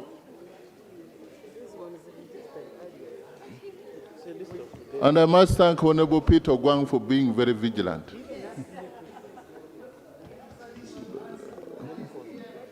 Please don't rig. Honorable Dr. Elioda. Yeah, thanks a lot, Right Honorable Speaker. I also join others to congratulate you upon being a Speaker of the Parliament of Uganda. I also want to thank the President for the State of the Nation address. On behalf of the people of Shema North, I wish to say that PDM has worked very well and is a global unique program for inclusive prosperity, leaving nobody behind. And it's very unique. You don't find many countries with such programs. However, in my constituency, the biggest challenge I have some parishes which are so huge, like a parish called Wayagamba. And they feel left out. I mean, when you come and give 100 million to a big, huge parish, and then you also give 100 million to another small sub-county, another small parish nearby, they feel so bad. So I think we should be able to revise that aspect. Also in my area, of course, 1 million can be used to increase incomes. We also have problems of malnutrition. So I've been thinking of a unique program where you can have like a home, you give a cow to a home. This cow can be able to generate income, generate food and especially protein, and also be able to generate energy in the form of biogas. Because you find even the people in the villages don't even have firewood for cooking. So you get money for PDM. By the time you go to buy food, you can give him 1 more minute to conclude on that. He's an expert, by the way. Yeah, so in order to tackle all these challenges at a go, my people in Shemanos are also saying, we hear of restocking in Teso, in other areas. Maybe we can also use Shem as a pilot. Give 1 cow per home and be able to increase income, nutrition, as well as environmental protection. I thank you. Thank you. Honorable Pio Vincent, Dokolo South, Doholo. Honorable Pio Vincent, you are the one, Yes. Doholo South. Yes, for the purposes of good record, I'm called Opito Vincent. Honorable Opito Vincent, Doholo South. Yes, please. Right Honorable Speaker, I want to thank you for giving me this opportunity. I want to appreciate the head of state for the immense contribution he has made to develop this country. In my constituency, Dokolo, I have 198 villages. I have 28 parishes, but out of those villages, there are 2 villages that are submerged because of floods. I have Bata, a Bol village in Adengnin sub-county, and I have our village in Kwara sub-county. Last Sunday, I made a boat, a canoe, and took to the people of Ahoa. I saw them very excited. I thought even what I had done could not cause that excitement. But the condition where they are, really, they are in an alarming situation. The village had like 88 homesteads, but this around 27 totally displaced. And they're staying with relatives. Some people have rented at a trading center. First of all, they were hit by floods that destroyed all their crops. Secondly, the sunshine again came and destroyed whatever they had planted. Amidst that, there are hippos from Lake Kwania. At night, their crops are totally destroyed. They had only one single borehole, and Batebol also has had the same thing, but submerged by water. Access to social amenities is a target. You want to conclude on that one? Please. Yes. Right on. Gives every young generation opportunity to get. But this is a situation that these children can no longer move. The boat the canoe that I made, it cannot make them navigate so fast because the population is high. That is the only transport means that they are using. Even the sick people are also using the same thing. They could easily get access out to medical care because we have health center at the parish. But the water is a very big obstacle. I therefore call upon the relevant ministry to intervene and take these 2 villages as a special case so that they also push themselves to the middle income that we have always talked about. Thank you so much. Thank you. I believe that the Prime Minister, you've listened. Some 2 villages are submerged. This thing of water submerging areas, what is happening? The climate change is real, not so? Yes, I can have Honorable Fortunate Chotera. Thank you, Right Honorable Speaker. I rise to comment on the issue of health services across the country, and in particular the need, as mentioned in the SONA, on well-equipping health centers and hospitals. Particularly in Chotera district, we have only 1 hospital as per the agreed guidelines. However, for over 7 years, we had an outcry for an X-ray machine, which X-ray machine was brought September last year. However, ever since it was brought and launched, it's not functional till to date, which is a very big problem because it's like we have just an image and no services are being given. So my request is that the Minister of Health takes interest in this matter to ensure that that X-ray machine is functional as soon as possible to help us as a district and the people surrounding get the necessary health services rendered. Thank you. Honorable Kapiangon, Brian, MP Kokangis County. Thank you, Right Honorable Speaker. Allow me to congratulate you upon assuming that office. And none of us knew that we would be here, including me myself. But thank you so much. I want to, I want to appreciate His Excellency, the President of Uganda, those who think they had for the giving right to us be here. a clear direction, concerning how we would move as a country. Keep your vibe a little bit far from Thank the you, mic. Right Honorable Speaker. I want to thank the government of Uganda with the able leadership of the President for giving us free education, both primary and secondary. I have, however, as a county of Kongasis County, we have schools that are grant aided, and even as we speak now, they do not have facilities. We have schools like Abioyon High School, we have Chakwasta, we have Kamit Kortek. These are schools that were taken up by government, but up to date they do not have facilities and everything that is required of a school. And then finally, Right Honorable Speaker, is an issue that I want to thank the President of Uganda for protecting the rights of Ugandans that are outside this country, most especially those that are in diaspora. I want to thank him for committing to protect them. But however, there is some issue that has happened within my constituency. There's a citizen, a Ugandan citizen aged 30 years, whom we lost in Poland. This was a Ugandan working there. And I want to urge the Minister of Foreign Affairs, now that he's not here, maybe I'll direct to the right Prime Minister, that is a Ugandan who drowned in water. Yeah, conclude on that one. The Prime Minister. Thank you, Right Honorable Speaker. He goes by name is Kibet Alan. He drowned in water in Poland and died on 15th of August this year. And the family reached out to me. They are finding difficulties in repatriating the body back to Uganda.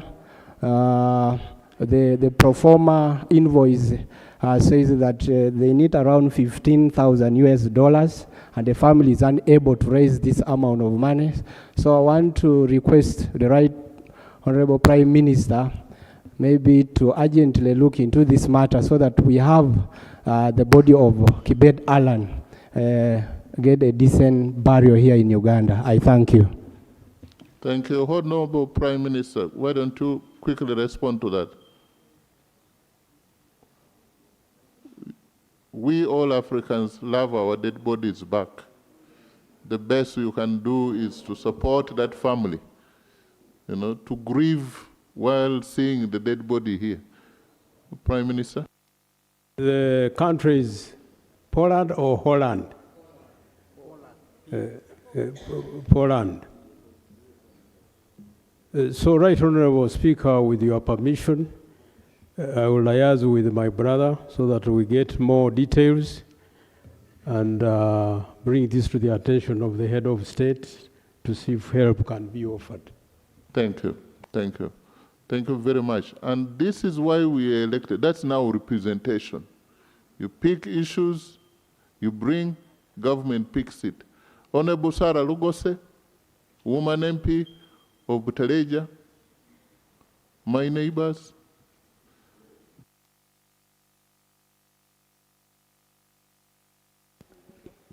Thank you very much, Right Honorable Speaker. I'm called Logose Sarah Annette, District Woman Representative, Butaleja District. I want, first of all, congratulate you upon that achievement, and it's my humble prayer to God that He protects you always.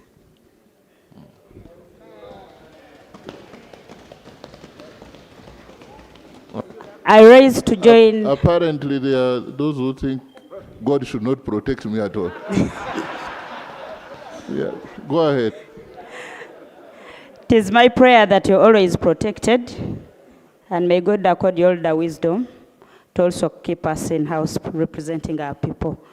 I raised to join my fellow honorable colleagues to thank His Excellency, the President of the Republic of Uganda, on the State of the Nation address.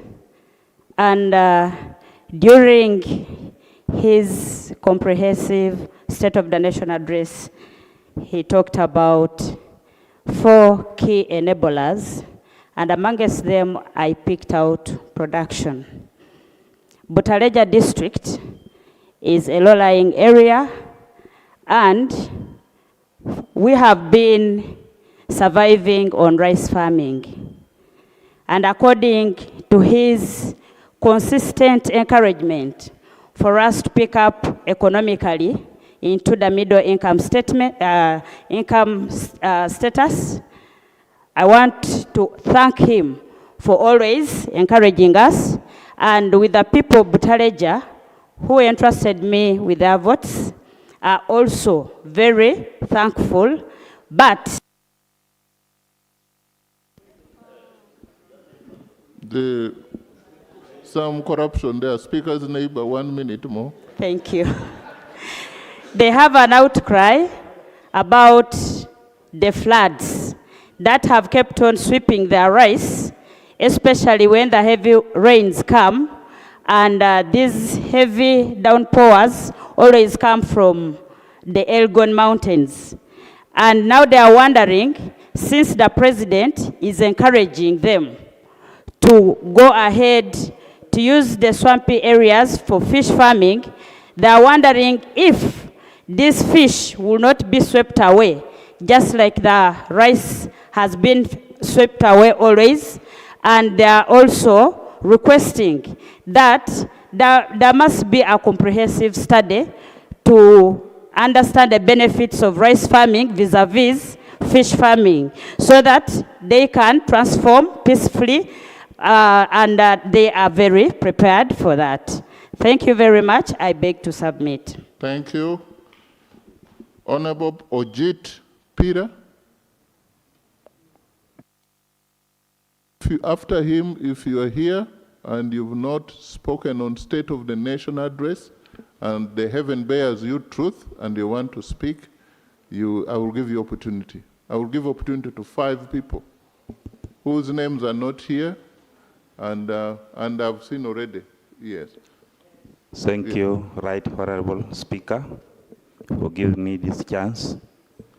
I also want to join the colleagues in appreciating the President for the address he gave last time. And he spoke so many things about lifting the country by 2040. However, there are a number of challenges that we have down there on the ground, more especially on the side of education. I want to bring to the attention of Minister Peter Ogwang that down there, I am a teacher by training, but when you visit many of our primary schools, as we push for this universal primary education, the situation is not good. We have a shortage of infrastructure. The classrooms are very few. The teachers are very few. I was happy last time when you raised the issue of your budget that you have brought to the House. We are going to support you. But I also want to appeal you to consider my constituency in your plan of technical institutions, so that we give skills. You know, around the lake, people drop out very fast from schools. So I appeal your ministry to consider Pingire to be given a technical institution. To my senior,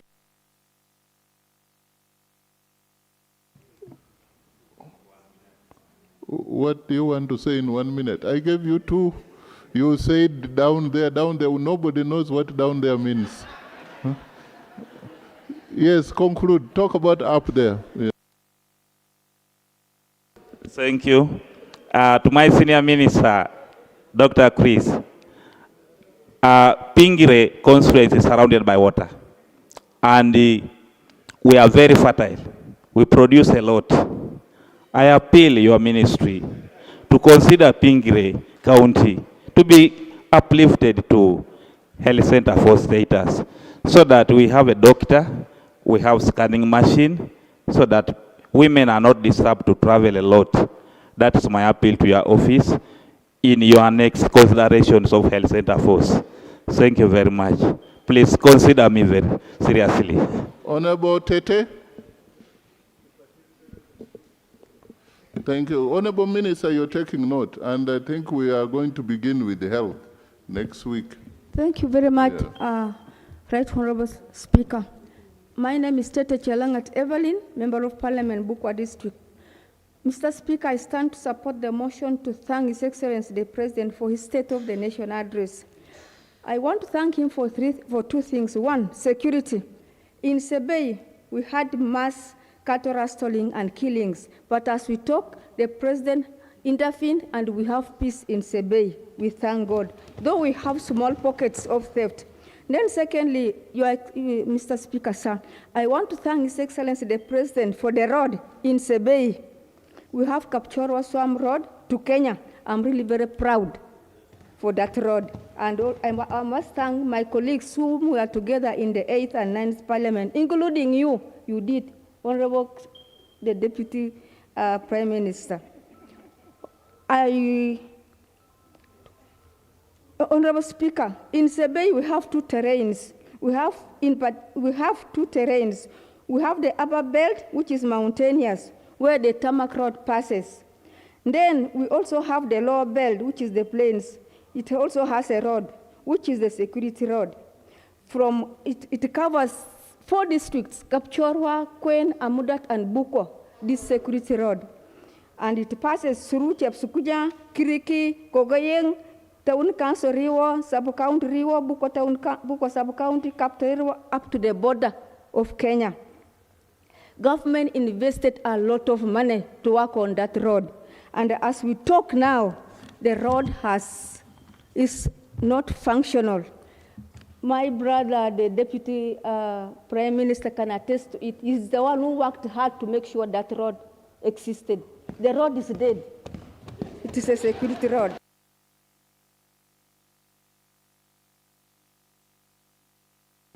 Honorable Cohen, Amanya, Champagne, Igara West. Thank you very much, Honorable Speaker. I come here to praise the President for what he has done for the country. The Honorable Ministers will never forget when during COVID we were all in fear, but we managed it under the stewardship of former Health Minister. Ebola came, it's a gone. She's here and he's here also. Security, we are okay. Thank you, Minister. However, we need to look at key areas in terms of health. Can we have where a Ugandan walks into the hospital and he comes out when he has a smiling face? The mother, let us equip. I'm saying you are doing well, but let us equip our hospitals. Let us see that we revive the National Insurance Fund. For we as members of parliament, we can afford to have insurance. We have mothers down there who cannot afford the health sector. Thank you. Also on the key issue on roads, can we work on those roads? The third issue and the last one, can we revive the economy of tea? Tea in my area is a vital plant.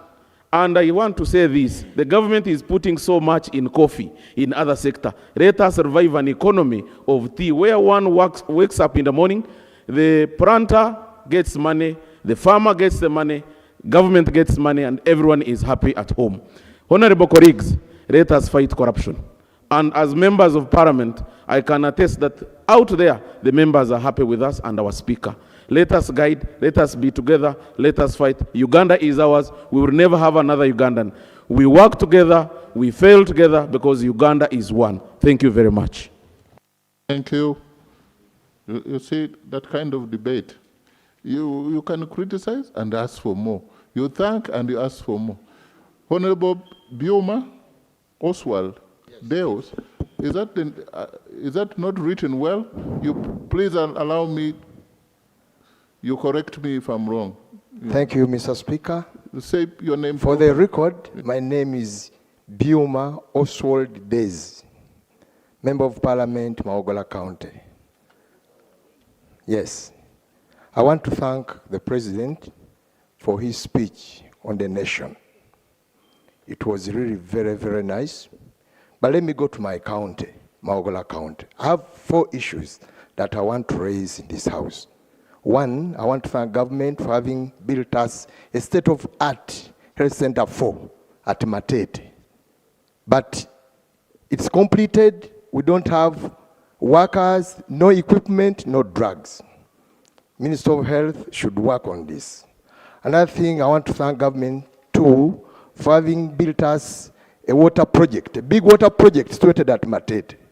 But it has become a white elephant because the water is hardy and salty. We cannot use it either for drinking, neither for irrigation or cooking. Another thing is about my area is a coffee area, and all our valley tanks are dry. What we are asking for is an excavator. If it's ready, I can even go with it tomorrow. We have fuel. Yes. Another thing is that we need a coffee road in our area. The president has been promising us this road from Sembabule to Mbirizi, Matete Chabakuza for the last 20 years to be tarmacked. I hope we are going to work on it. I want to thank you, Mr. Speaker, and congratulate you over your elevation as the Speaker of this Parliament. I salute you, sir. Thank you. Honorable Aguzibwe Aled Ronald, MP Bururi County, Masindi. Thank you so much, Right Honorable Speaker. I want to join colleagues and appreciate the President for the wonderful State of the Nation address. However, I want to bring the following issues to the attention, mainly to the Ministry of Works and Transport. There is a historical road, that is the Rwenkunye Apache Lila Road. This road is so historical, and I think some 2 years ago they started working on the stretch from Rwenkunye to Apache up to Lila. The other part from Masindi to Rwenkunye was left out. I want to implore the Ministry of Works and Transport to equally consider the other stretch, the 34-kilometer stretch from Rwenkunye up to Masindi. Then we have the Luwero-Nakaseke-Masindi Road. The first part from Luwero to Butalango has been worked upon. I want to equally request the ministry to fast track the other part from Nakaseke via Kijunjubwa to Masindi. We also have the Mbrabzo Bridge that connects Masindi to Kyankwanzi. Now, if you want to move from Masindi to Kyankwanzi, you have to go via Hoima, which is too long. I pray and request that this bridge is worked upon. And finally, Right Honorable Speaker, the district road network for Masindi is too huge.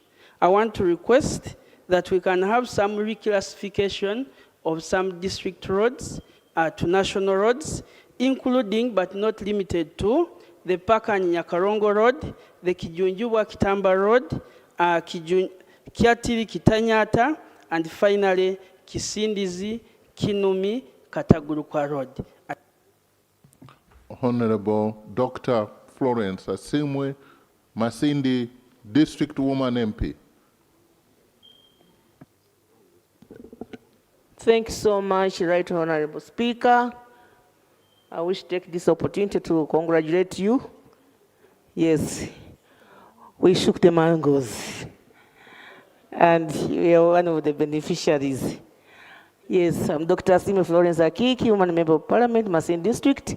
I wish to join my fellow colleagues to thank His Excellency the President on the State of the Nation address, where he highlighted the 4 enablers for this economy, that is the ATMs, agro-processing, tourism, mining, and science and technology.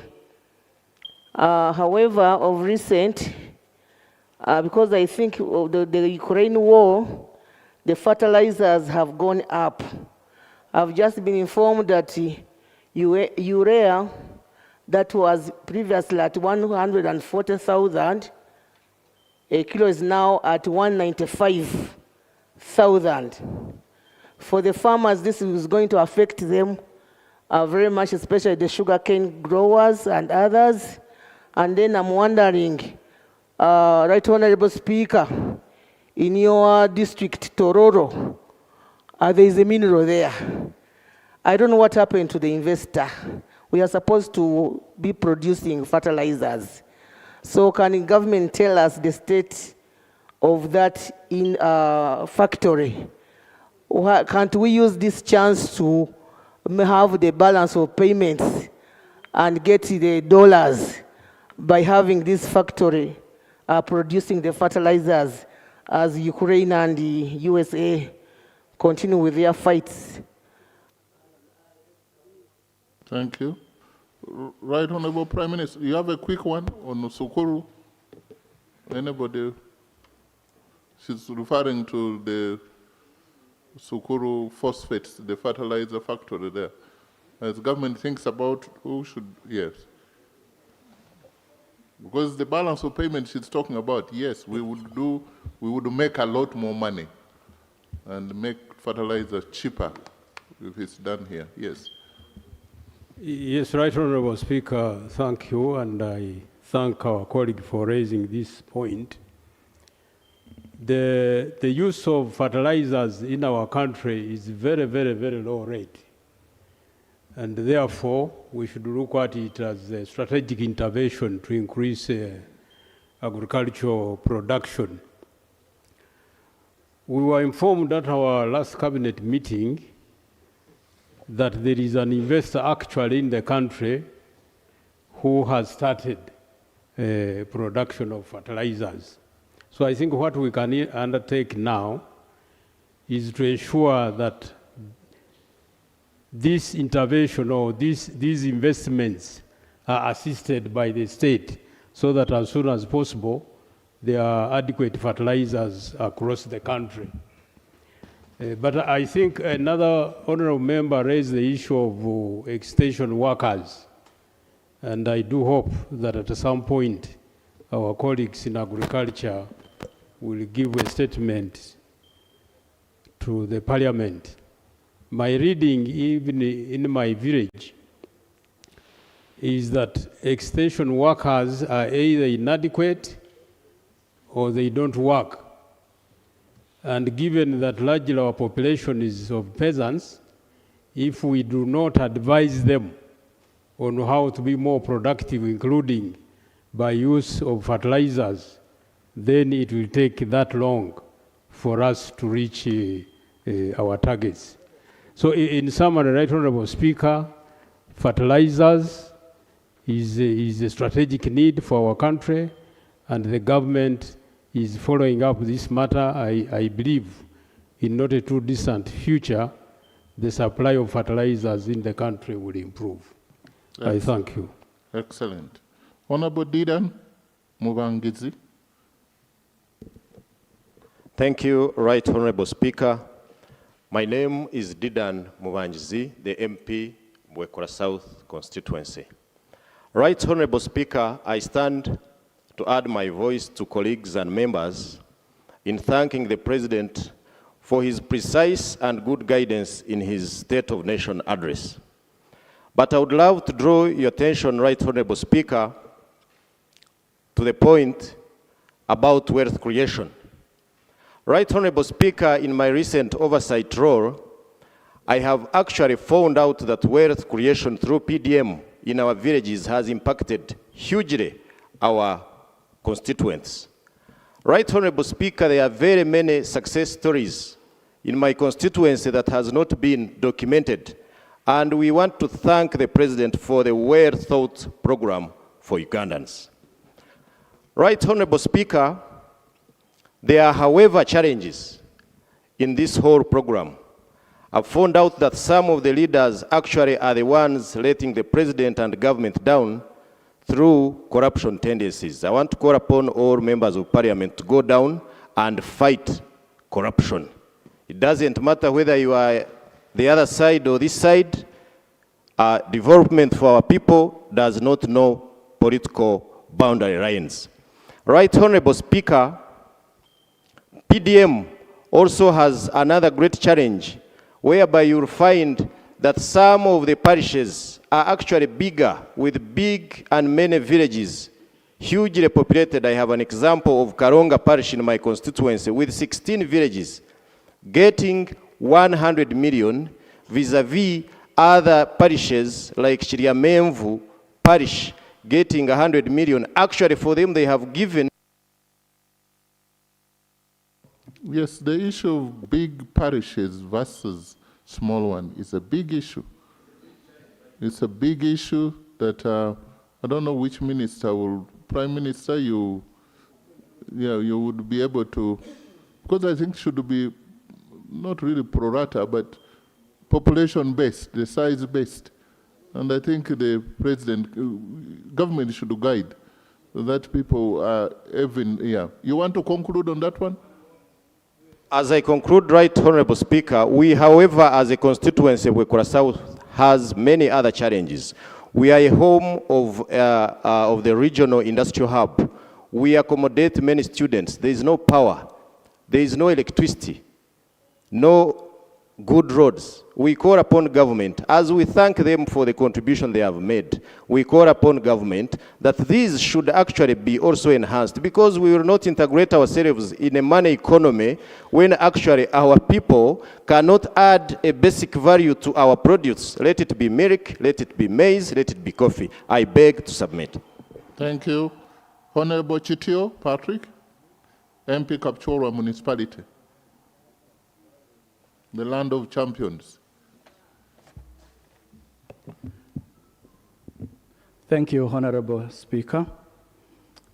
I join the rest of my colleagues in congratulating the President upon his re-election and a pro-people speech that he delivered to us in Kololo. Mr. Speaker, sir, I come here to draw the attention of an incident that happened in Kapchorwa Central Market on 4th January 2024, where Central Market Kapchorwa was burned to ground, leaving the merchandise of business people all destroyed and damaged. Mr. Speaker, sir, most of our people are low-income business operators, and they got loans from financial institutions and also PDM. Of recent, when I went home, many of them came to my house seeking for assistance from government, especially where most of them were not compensated. The occurrence is that other markets which got banned some time back, like Mbale Central Market, Lira Central Market, most of the affected persons were compensated. For the people of Kapchorwa, we are still counting on losses. And since the president encourages this term like no sleep, our people are trying their level best, but now the loan officers are on their case. PDM is on their case. We request government to come to the rescue of our people so that they start life afresh and then start repaying these loans. I thank you, Mr. Speaker. Minister of Local Government.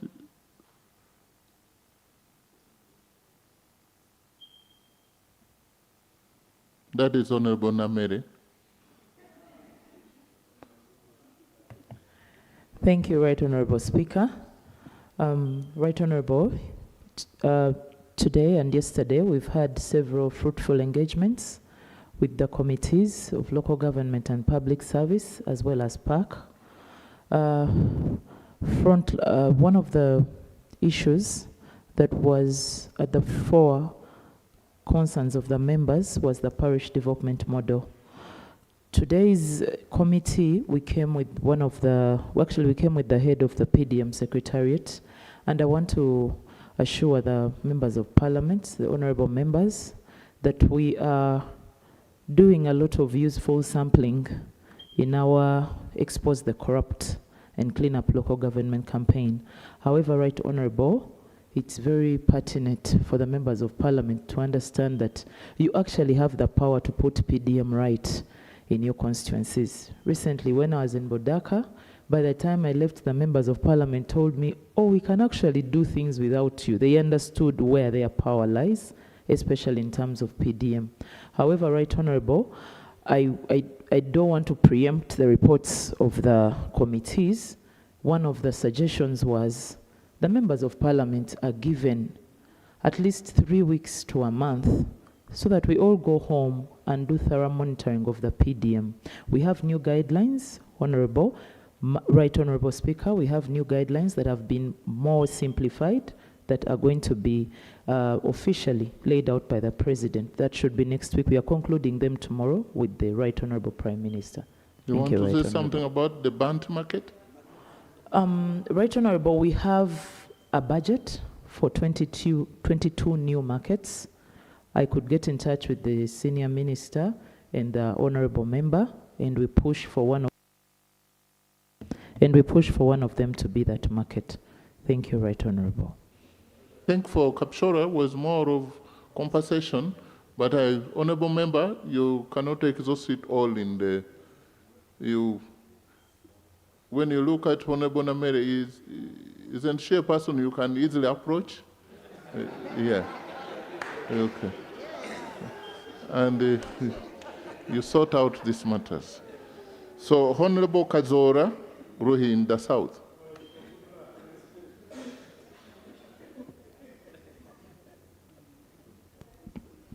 Thank you, Right Honorable Speaker. I congratulate you upon being on that chair. Even on that day, I was the one who was lifting you up to the podium. Right Honorable Speaker, I want to associate with other members to applaud the President for fighting corruption hard, even for taking health care system very seriously. But on corruption issues, I was amazed when Minister Baram visited in Mitoma. It is high time that we should walk the talk. For the last 40 years, our dear presidents have been talking about corruption, but when Minister Baram visited Mitoma, I was so surprised that even Mitoma is rotten from all sectors. People were getting money from unemployed people, and people came and confessed. You can imagine taking 19 million for someone who has just finished school and is not given even a job, and the suspects, they are just there and nobody are touching them. Two, Right Honorable Speaker, President Museveni has been emphasizing about security. But in Mitoma,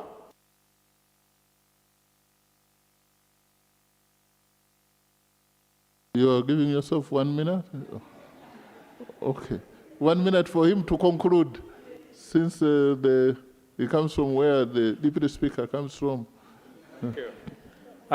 Right Honorable Speaker, we have registered 12 murder cases in Mitoma for the last 20 years, 12 murder cases, and for prominent people.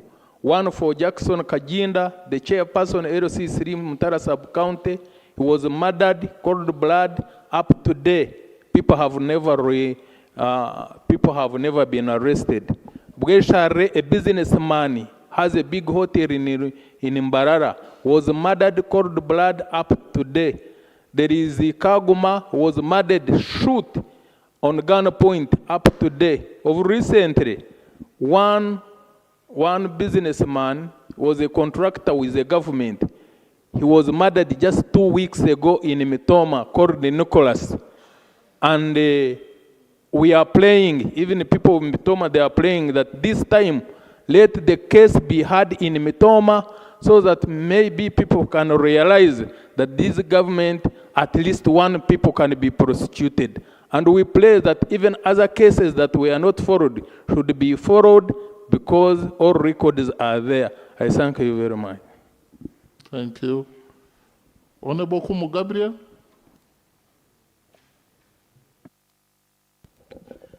Thank you very much, Right Honorable Speaker. I would like to congratulate the President for the State of the Nation address, which was well aligned to Vision 2040, National Development Plan 4, the NRM Manifesto, and the 10-fold growth strategy.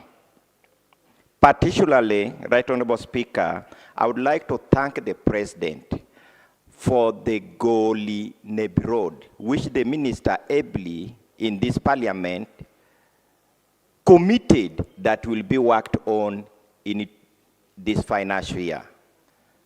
Though during the campaign, the president had committed that they would work for the road from Nebi up to Zombo. But the 16 kilometers, we appreciate it, and I call upon all the stakeholders to support government for the 16 kilometers. Secondly, Right Honorable Speaker, in 2021, before 2021 presidential elections, there were administrative centers which were gazetted. The case in Zombo, there was Padea Town Council and War Sub-Town Council. But to date, the government financial systems hasn't coded or captured these administrative centers. Therefore, they are not receiving grants from the government.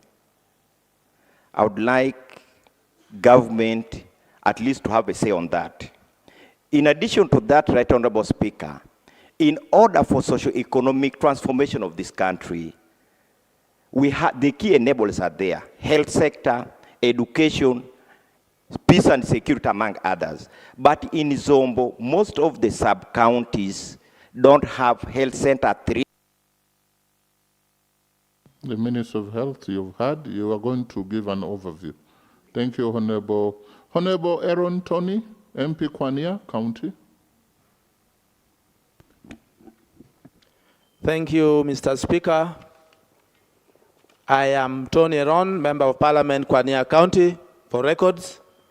I rise on a motion moved by the Right Honorable Prime Minister on the State of Nation Address by our dear President. Mr. Speaker, a lot of issues were raised, and I want to pick on only one because of time, and that is on road infrastructure. The President gave us brief, and he told us significant progress made on road across the country, and we discovered that he deserved to be congratulated.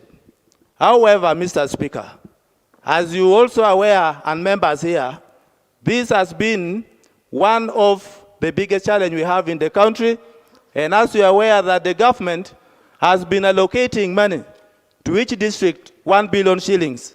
I rise up to say that the next phase of action should be on the use of low-cost technologies so that our community access roads can be upgraded and strengthening the use and then the maintenance of these roads.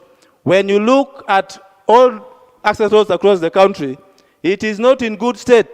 And when you look at even... By the way, it's doing very well. By second term, you'll do excellently. Yeah. Yeah. Thank you very much, Right Honorable Speaker. I also thank the President for his address during the State of the Nation. Right Honorable Speaker, the President touched on a lot of important issues of the economy. When the President spoke, he was actually encouraging Ugandans to work even harder than before.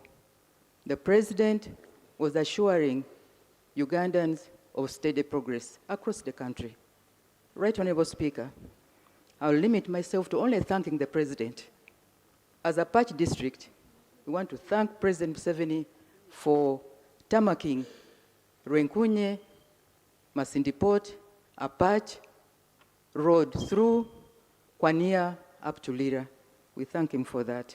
We also want to thank the President for notable seed schools in the district, like Arocha, Maruzi Seed School, Apach Seed School, Agulu is underway. We thank the President for that. We also thank the President for a number of health centers 2 to 3 that were elevated, like in Aganga, Kirilani, and the rest. We thank the President for that. We also thank the President for the ambulance. Government Chief Whip, we called you, we talked to you, you listened to us. That was your work. Thank you very much for listening to our cries. Right Honourable Speaker, we want to thank the President and government. Thank you. You've thanked the President. If I were him, I would add you more.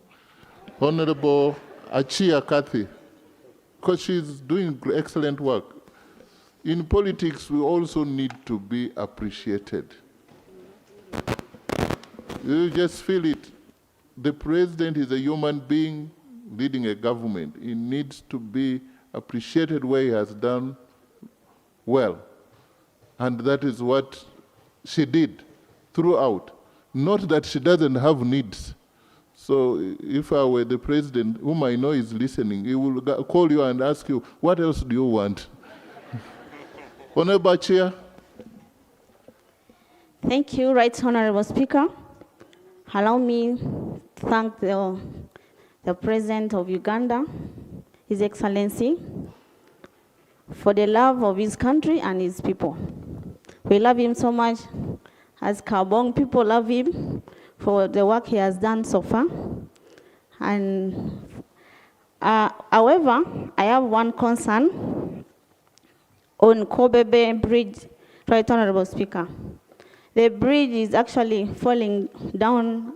It's breaking down any time from now. And this bridge is connecting us with Karenga.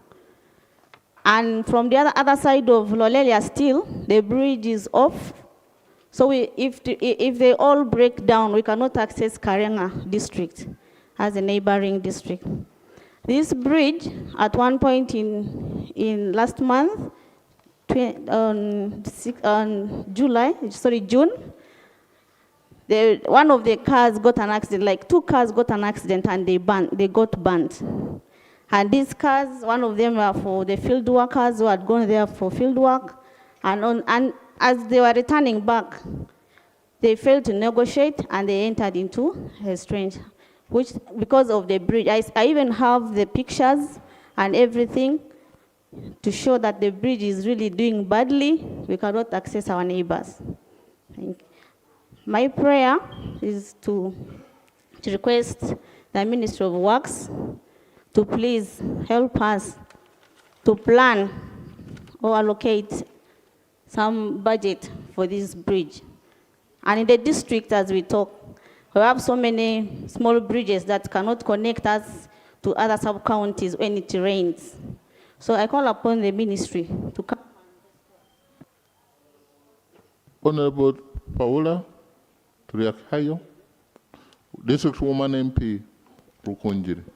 Thank you, Right Honorable Speaker. I would also like to congratulate you and also my colleagues for making it back to the 12th Parliament. Right Honorable Speaker, I would like to add my voice to my colleagues in thanking the President for the precise and focused State of the Nation address. Right Honorable Speaker, I would like to thank the President for his focus on the PDM and agriculture. I represent a district which is predominantly agriculture. But these two programs cannot thrive well without a supportive infrastructure. Right Honorable Speaker, the roads are bad. The access roads are wanting.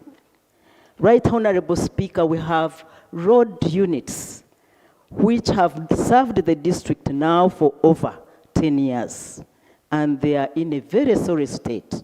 So my humble request, Right Honorable Speaker, is that the Ministry of Works adds us more road units.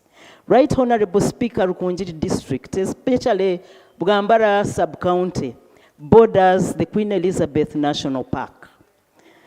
People there have suffered with attacks from animals, wild animals, destroying their crops, properties, and lives. So, Right Honorable Speaker, my request to the Ministry of Tourism is to ensure that they fence this particular place so that the people can enjoy the benefits from agriculture and even tourism, Right Honorable Speaker. Right Honorable Speaker, I still have parts of my district which are water stressed. Thank you. Honorable Patrick Ongom, MP Route North. Thank you so much, Right Honorable Speaker. For the records, my name is Patrick Ongom. Back in the route, they like calling me a reggae. Right Honorable Speaker, I want to add my voice in seconding the motion on the floor. I was particularly very impressed listening to the speech by the President. It kept me at the edge of the seat. I can't wait to listen to the next speech from the President. I was impressed by the figures, the statistics, especially on page 17, where we draw the country from historical perspective, the dire state the country was in. The President brings the country at the present level with the progressive statistics of how Uganda is moving on. He moves ahead to set targets of how he wants the nation to be, giving us what to do. To me, it was measuring what we should not be doing now, comparing from the past and the present. To me, I see that as a sense of direction. Mr. Speaker, however, when I see those statistics and compare with my constituency in the Route North, some data were skewed. Some information was skewed that I would feel to bring the Route North to the shape of the nation. We need to have some of the enablers brought to the national standard. For example, roads, Mr. Speaker. As an historical district of Lera district, we have very old road equipment that break down from time to time, and we don't do our roads in real time. It's my prayer, therefore, Mr. Speaker, that the Ministry of Works considers giving these historical districts with old equipment, new equipment, to facilitate this, and road being a key enabler in seeing the country forward. Mr. Speaker, I also want to point on the area of education. Uganda is Thank you. I really love it when members are very meticulous and they refer to page 17 and they are, that is, that's, you have a future. Keep building. Honorable Bakashaba Christopher. You see, it's not easy, somebody to bring it out like that. So, I want to encourage you. So. Thank you, Mr. Speaker. My name is Bakashaba Christopher, representing the people of Mbarara City North. Thank you once again, Mr. Speaker, for giving me this opportunity. I want to take this opportunity to join my colleagues to thank the President and appreciate him what he has done. Mr. Speaker, I want to thank the President the way how he has handled the security. From west, east, north, we are moving comfortably. I thank him for that. Even the people of this side, they also appreciate. But Mr. Speaker, we have a problem as a nation, especially on health. My area where I come from, it is a city, but Honorable Minister, there is a place called Charwa, Uganda, and in Harwe. We have 2 health center force, but we don't have scanners, Mr. Speaker, as I'm addressing through you. Good enough, Honorable Minister is here. Kindly think about us. We need those machines. Thank you, Mr. Speaker, for giving me this opportunity. Thank you. Thank you very well. Thank you very much. I mean, this is the only opportunity you have to speak into the state of the nation, and I have 3 members left, and I will ask the ministers, a few members. We also have members who are online, and Honorable John Bagoli, you are not speaking on state of the nation. But small issues with the Honorable Namere, I thought you would find another place, but to sort it out. Here we are for some more big issues. Huh? Thank you so much, Mr. Speaker, sir. Mr. Speaker, sir, Honorable Namere is a good minister and she has a lot of energy. I want to thank you so much for the opportunity to remind her about an issue. Mr. Speaker, I never wanted to be very selfish because I'm seated next to her. I had even the time to go and ask her so that she can explain to me alone, but I wanted the whole House to benefit from it. There was an issue which was raised, and she was supposed to help us with a very beautiful answer. I represent a rural constituency, and the biggest challenge I have with the PDM is that some of my parishes are so big. And it was an issue which was raised, and she was supposed to give us a direction. Small parishes vis-a-vis big ones, and the issue of PDM. So I request you, Honorable Speaker, to give her time again to come and give us a direction on how we are supposed to handle it. I know you want to hear the voice of Honorable Namere. Please, Most Honorable obliged, Namere, Mr. Speaker, sir. come. Okay. What are the plans of government to strike the balance on numbers vis-a-vis, Right Honorable Speaker and Right Honorable Speaker and Honorable Members, one of the issues that we're going to discuss tomorrow in the meeting that I earlier mentioned, Right Honorable, is the issue of parishes that are really big with alarming populations, but they are still subjected to the same 100 million.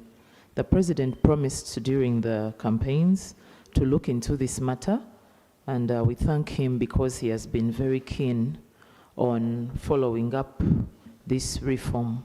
He gave us an assignment to work with the Right Honorable Prime Minister. It's one of the things we are going to conclude tomorrow, communicate to Cabinet officially on Monday, and then we should be able to have an answer for the House in due course, Right Honorable Speaker. Thank you. So Honorable Namere in the House is very calm and soft, and when she gets out to fight corruption, she puts on another thing. We are very happy with you. Honorable Ayo Joyce, after saying I'm concluding, some people write, why are you leading me into temptation? Yeah. Honorable Ayo Joyce. Thank you so much, Right Honorable Speaker. For the purpose of records, my name is Ayo Joyce Makamoy, Woman Member of Parliament representing Abim District. I would love to also take this opportunity to thank His Excellency for the State of Nations address that he passed to us. I would also love to take the opportunity of thanking the President for giving us relief food with the people of Karamoja. Abim District is happy, and we request for more because most of them have not received. I also take this opportunity to request the Minister for Health, please, Honorable, I request you kindly, if you could take some time and visit Abim Hospital. It is in a very, very bad state, and we request for your attention. We also request you to visit Nyakwa Health Center 3. It is an Health Center 3, but it doesn't reach to the standards of the Health Center 3. In the entire district, we have only one ambulance, which works within 16 sub-counties and town councils. So only one ambulance cannot serve the entire district. We also request Minister for Roads to put attention to the roads in Abim, mostly the road that leads to Abim. Abim has been district for over 20 years, and we do not even have a single tarmac. I also request Minister for Education. We have schools in Abim that are not to the standards. I also request that we pay a visit to Nyakwai Primary School. Pupils sleep in classrooms. During daytime, it is a classroom. Then at night, it is a dormitory. We request you to pay a visit and give some attention to these problems. Thank you so much. Honorable Nyeko Johnson Kezekiah, or Kezekiah. You see, some of these old names were given We have to continue shining them. You must be, the second is Kezekia in this parliament. Thank you so much, the Right Honorable Speaker, for giving me this opportunity. I would like to thank God for putting you there, and you are welcome back from representing us in Malawi. Yesterday, the House battled a lot with the ways to make the tenfold growth succeed, because everyone is lacking power. With that lack of power, there's a threat to the tenfold growth. I would like to thank the government for giving free licenses for anyone who want to go into off-grid up to 2 megawatts. But, Honorable Speaker, the Right Honorable Speaker, to attract foreign investment, I would like to request the government to push it up to 10 megawatts or 20 megawatts. That will easily attract foreign investment. And all the problems of power we have been hearing from all over the country will be solved. I'm speaking with the first-hand information because I'm in touch with foreign investors, and just last week.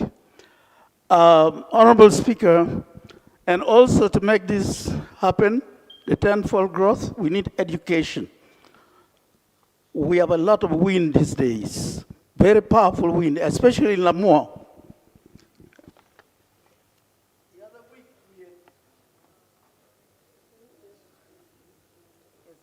Honorable Mukaye Miriam, woman MP of Mbale. Thank you, Right Honorable Speaker. I want to raise on an issue that is affecting my district of Mbale, and that is the schools. Mbale district has 17 sub-counties, 90 parishes, and it has some sub-counties that are hard to reach. We have 5 sub-counties that do not have primary schools. Out of the 90 sub-counties, only 72 parishes have the primary schools, and 19 do not have, and yet they are hard to reach. We have 2 sub-counties, that is Busiu and Jewa, that do not have secondary schools. I arise to urge government that a place like Mbale that has places that are hard to reach, where children move long distances to access school, it is hard to convince children to be retained in school. And if you also look at the terrain and the weather that is in our school, it has been hard for the people of Mbale to convince some of the children to be in school until they complete. I'm urging government, Honorable Minister, look at Mbale as a district that really requires urgent attention. Sub-counties like Budwale, Bubyangu, Busano, Bumbobi, they are schools that children are struggling to reach, and in the end, they end up getting married, and that's why it is affecting the development of our district. I want to urge you, Honorable Minister, that if there is any need, you come to Mbale and I take you to Soroti Teaching Hospital is related to, isn't that where you come from? What's the problem? Honorable Sorot County, they say that you have to respond. Not to respond, Right Honorable Speaker. No, you say it and the response. Okay. And Minister of Health, briefly, Prime Minister. Thank you, Right Honorable Speaker. We close. You, what will you have to say? Your people have said. Okay. Thank you, Right Honorable Speaker. It is a matter always on the floor. The issue of Soroti Referral Hospital has been raised. CT scans failing, dilapidated buildings, and congestion in the wards. But we are lucky, and we want to thank government so much for Soroti University, which is a science university. And the university has offered 70 acres of land for the teaching hospital to be constructed. The architectural designs have already been drawn. The approvals with the Ministry of Education have already been done. And this one, I am just bringing it to our Minister of Health to fast track, because according to the university, everything is in place. It is just waiting from Ministry of Health to exactly either approve or give them a go-ahead. And also, as government had planned for money for the construction of the new teaching hospital, which would resolve all the issues arising from Soroti Regional Referral Hospital, Right Honorable Speaker.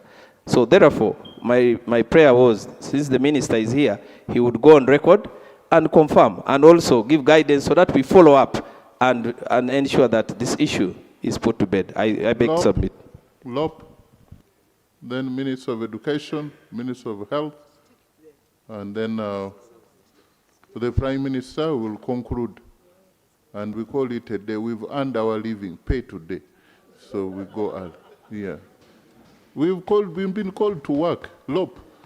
Thank you, Right Honorable Speaker. Work. Right Honorable Speaker, I rise to contextualize the debate more so when it comes to the parish development model. We did some analysis on its impact and its implementation.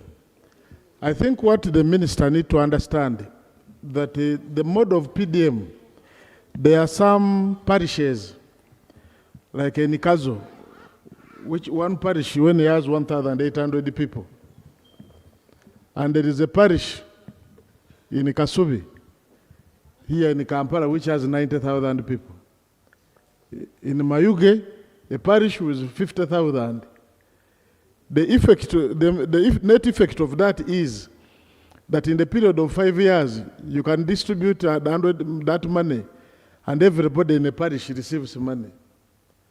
Whereas in a parish where there are 80,000, 90,000 people, they will never see the impact of PDM. Whereas the minister makes a commitment that you see their efforts to review.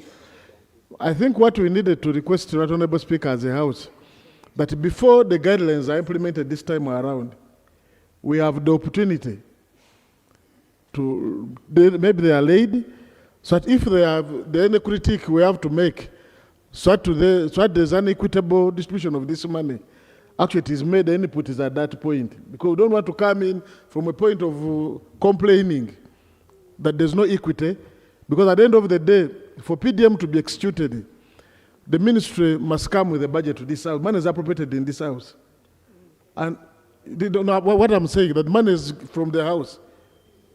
No, what I'm saying is that whatever money to be spent must come from the constituted fund.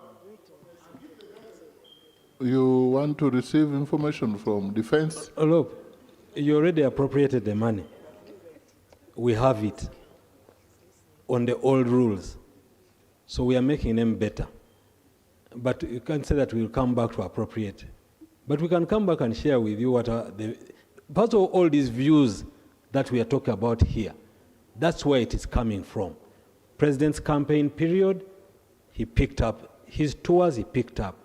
The conversations here in the House are picked up. And now that's what Honorable Namere was saying. We are going to discuss them, then come back and start implementing. But we are not appropriating again. Okay. So, defense, you are up. Thank you, Right Honorable Speaker. The appropriation does not stop in this House. There will be supplementary that will be coming. But the point we are making is that there must be equity. And it does no harm for us to know what they are doing, because at least the program has been embraced in most of the places because of its impact on the people. And the way it is implemented now, it may end up enriching people from one area if you don't pay keen attention to this. I think the point you've made is about equity, that would take, others are recycling, others they can't. That's a good point. And in so saying, you are enriching the Ministry of Local Government and Government to make as just the Honorable KK said. Yes, Honorable, before you come, he has one. People are being killed in Mitoma, and you are here just watching. You're right, Honorable Speaker. I have actually just had a chat with the Honorable Member, and I've asked him to share with me the details. We shall find out. In Uganda here, we shall account for everyone. If a person has been killed, we have the capacity, and we shall use every capacity to determine who did it and bring them to book. So for us here in Uganda, we cannot allow to fail to account for anyone. It may take us some time, but we will eventually account. So, Right Honourable Speaker, I'm going to continue my conversation with the Honourable Member, and you will hear the results. I trust you. Honourable Minister of Education. Right Honourable Speaker, permit me say this because me and you have been here a bit longer. For starters, finally, I feel now we are proud as members of Parliament that you can read the Hansard with the content deserve that members of Parliament debate issues. And I think let's clap for ourselves. The fundamental question which has been here, by then when we were coming in, we used to go to the library to look at the answers of the debate then and carry out research. But me and you again know it very well, where we went well and where we went wrong. And I'm happy, colleagues, you've been candid that some people have a bright future. To the questions, I want to thank of all members who have made comments today and raised issues. There's only one who has thanked us, and that's Honorable Engola, the woman MP of Apache. Honorable Engola, I take note of the appreciation you have given to the Ministry of Education and Sports on what we have done across the country. Friends, allow me to say the following. All the requests coming in here are in line with seed schools, primary schools, and the reason why there was a moratorium on the creation of a new administrative units. For the record, Right Honourable Speaker, we have about 10,716 parishes in Uganda. The government, under the Ministry of Education and Sports, has so far constructed 7,123 primary schools across the country out of the 10,000. We haven't made progress on 3,484. Why?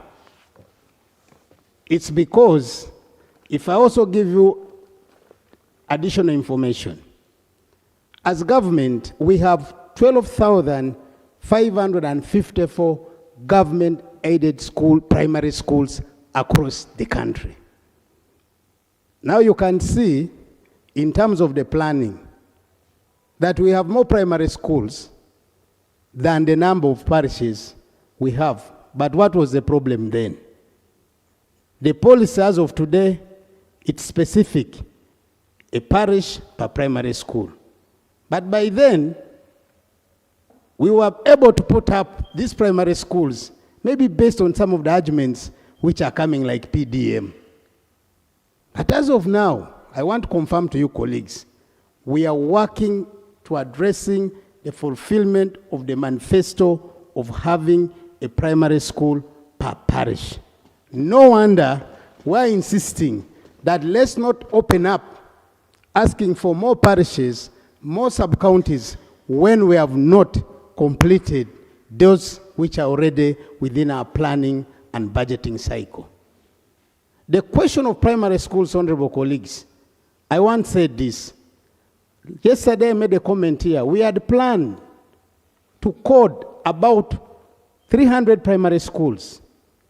But the budget we were given as the Minister of Education and Sports could not allow us even to begin with one. And I'm happy. The pain is amongst all of us.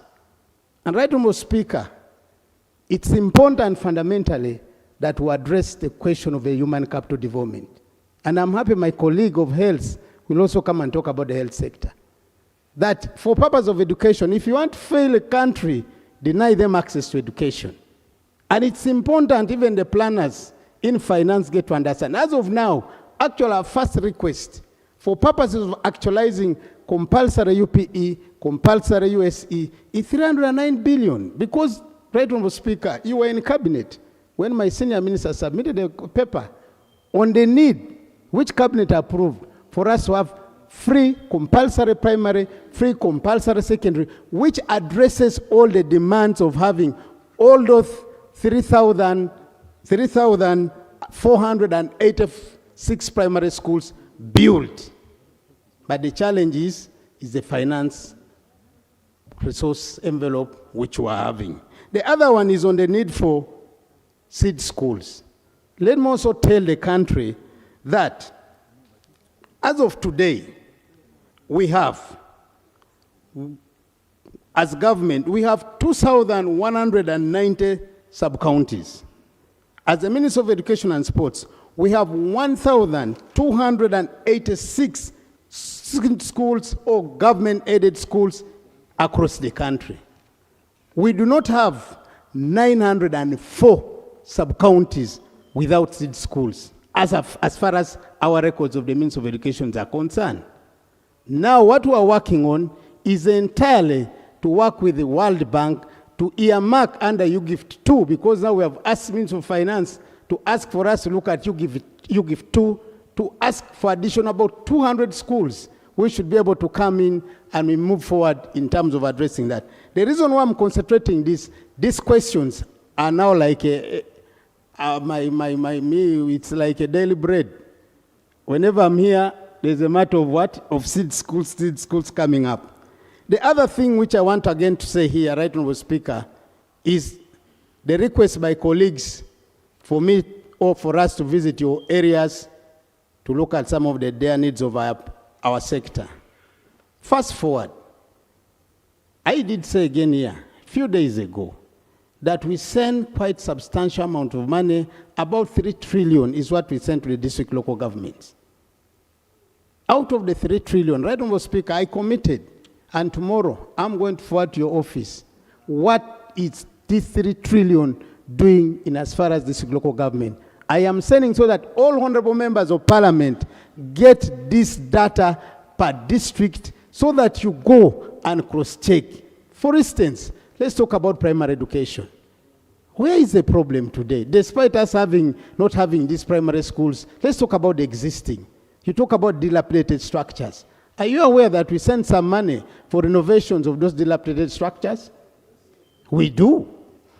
How many of us have moved to our own district local governments to ask for how much money has come? I gave my example of my own constituency, my own district, where a renovation of a classroom had been earmarked to be more expensive than construction of a new one. So I want to challenge us here that we will come. Then the other one is a policy matter. As a Minister of Education and Sports, I want to be honest. If it is a UPE school boarding, I might come and close it. Because I think it is either Bim or Mbale. You're telling me to come, the school is in a certain state, a primary, if it is UPE, I am actually coming with you to close it. Because the policy is very clear, we are not encouraging you to go into a boarding primary under UPE. No. And also the standards for boarding are clearly defined by my ministry. We put it to you. If you have not followed those guidelines, I will close it. So I want to again send a message to the rest of the country. You have been seeing school fires coming up here. What is the cause? Some of them, when we investigate, are congestions. Some of them put children in classrooms which don't qualify to be dormitories. So here we are. we have to be firm in some of those areas. Now, I come to my brother from Pingire on a technical. I again go back. The focus now is a district technical institute per district. And for Serere, our focus is on Olio Polytechnic. We don't want to say we are going to go to constituencies. No. For now, there are districts in the country which do not have technical institutes, and our focus is now to get to first have a district per technical institute. That's the planning. The other brother of mine from Kongasis talked about a school which is in Kongasis. I want to invite you to come to the Ministry, Honorable, so that we can have this matter discussed and we follow it up clearly. The other one, which is the last, is a question of from Gulu Aswa. PLOE. Let me now again speak this to all of us. There are 4 stakeholders in as far as education is concerned, and particularly if I talk about primary. Let's talk about the teachers, let's talk about the parents, let's talk about the government, and let's talk about the pupil. If I'm to address myself to the government, are we not sending capitation grant? We are doing. Are we not sending teachers? Have we not increased teachers' salaries? We are doing. Aren't we not doing, sending in additional resources for monitoring of these schools? We are doing. Where is the problem? It's important that all of us, the stakeholders, get to understand you and me have a role. As I'm going constraints, sub-county per sub-county, parish per parish, mobilizing parents to embrace education, it's important. Teachers, you also talk to our teachers in those that your respective constituents. Because in terms of supervision, I have even introduced an IT system which should be able to monitor whether these teachers are in classrooms, whether they are teaching. All these are there. But honorable colleagues, you have a role. I have a role. I call upon all of us, for us to have this UPE, this PLOE, performance go greater, it's important we address the 4 stakeholders. And in my considered opinion, the 4 stakeholders approach will solve the problem of PLOE. But also, let's appreciate, if Pader is doing well, why is Gulu not doing well? Sometimes we must check on the neighbors, and it will help. So for me, I want to thank all of you, and on behalf of Mama, I reiterate that we are committed in providing quality education for our people in Uganda, and I know with your support we'll achieve this. Thank you so much, Right Honourable Speaker. And the Honourable Minister, we shall be glad that you provide this Parliament when we are debating, some of these responses. I know that you are going to put them in writing, and then we give to members. And if they have anything, we shall dedicate a day, maybe 1 hour or so, just education. Those are services. Ministry of Health, the same will be. The giant Minister of Health. Hear him. Yes, the Ministry of Health is also a giant ministry, and has been for 10 years led by a giant chief whip. Thank you very much, Right Honourable Speaker and honourable members.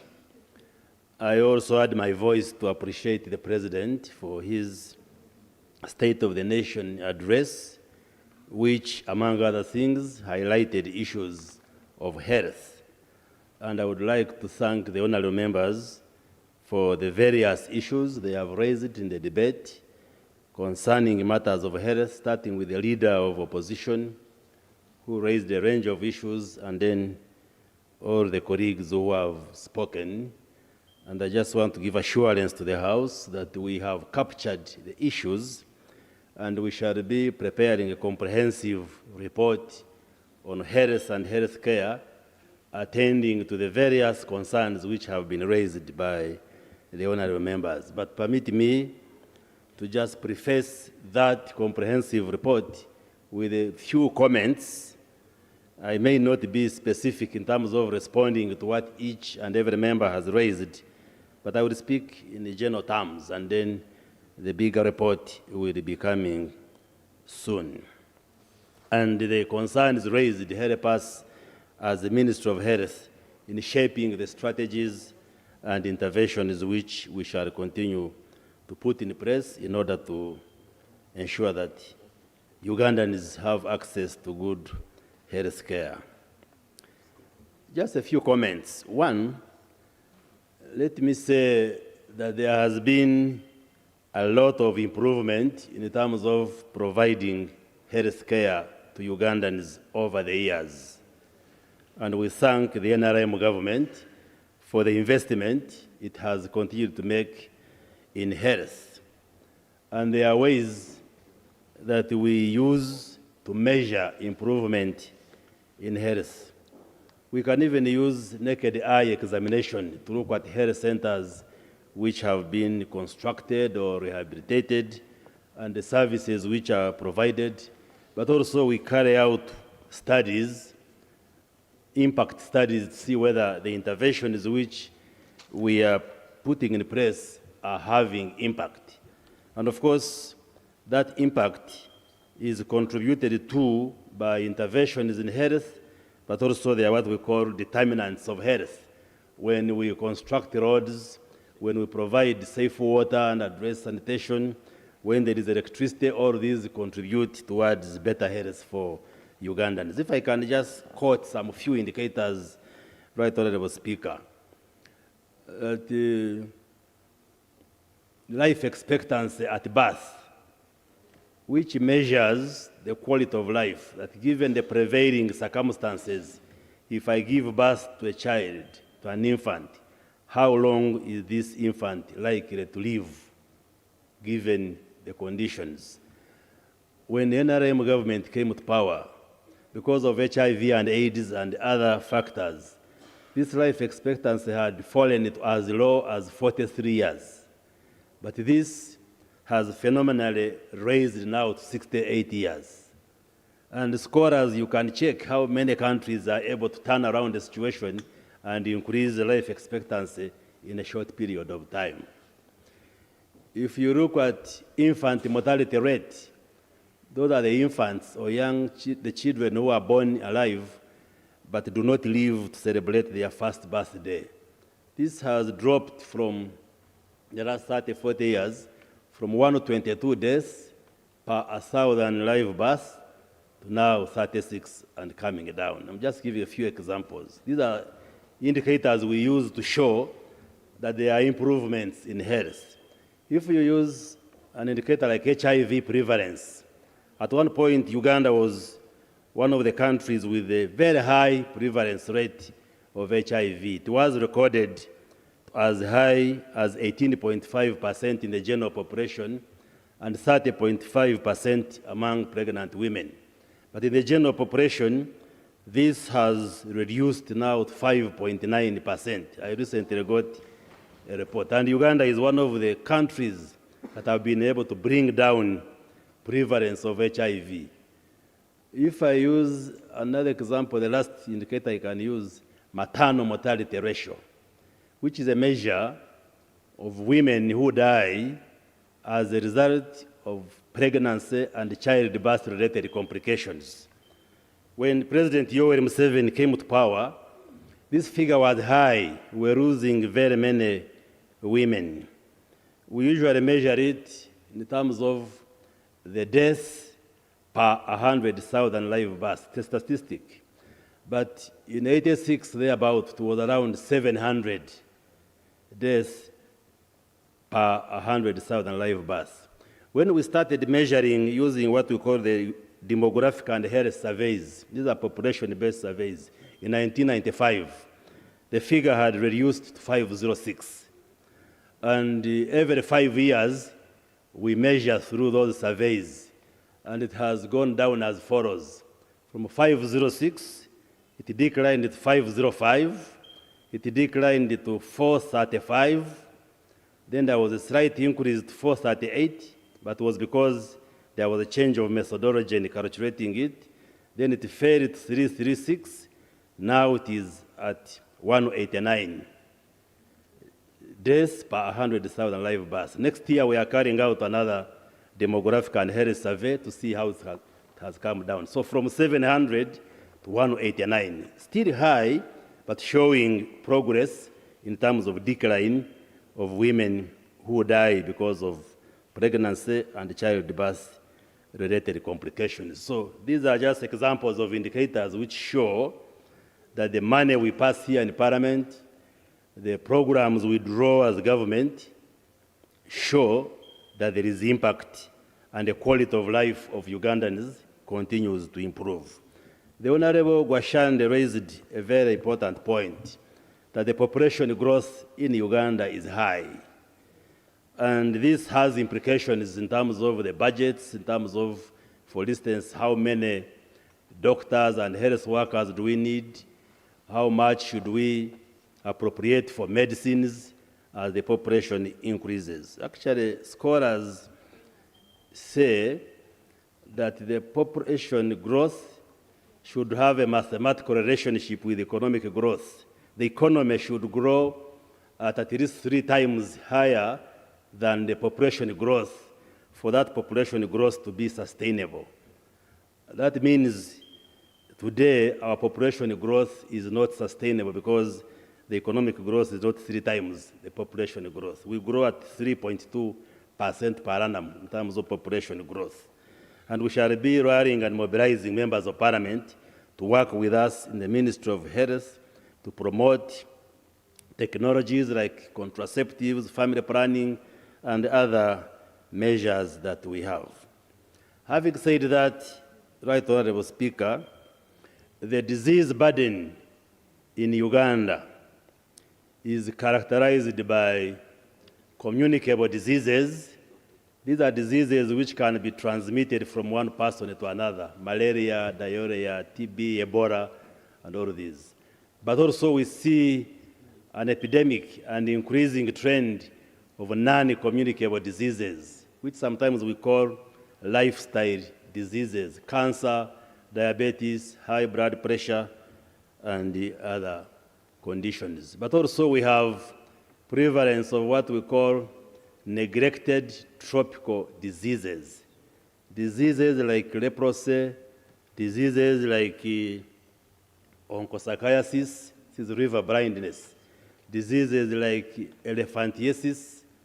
You see, like in Kamwenge district, we have a peculiar kind of elephantiasis, which is the non-filarial elephantiasis, because the common elephantiasis is caused by filarial worms. But the one in Kamwenge is caused by soils. They have particular soils which have some minerals, especially silicon.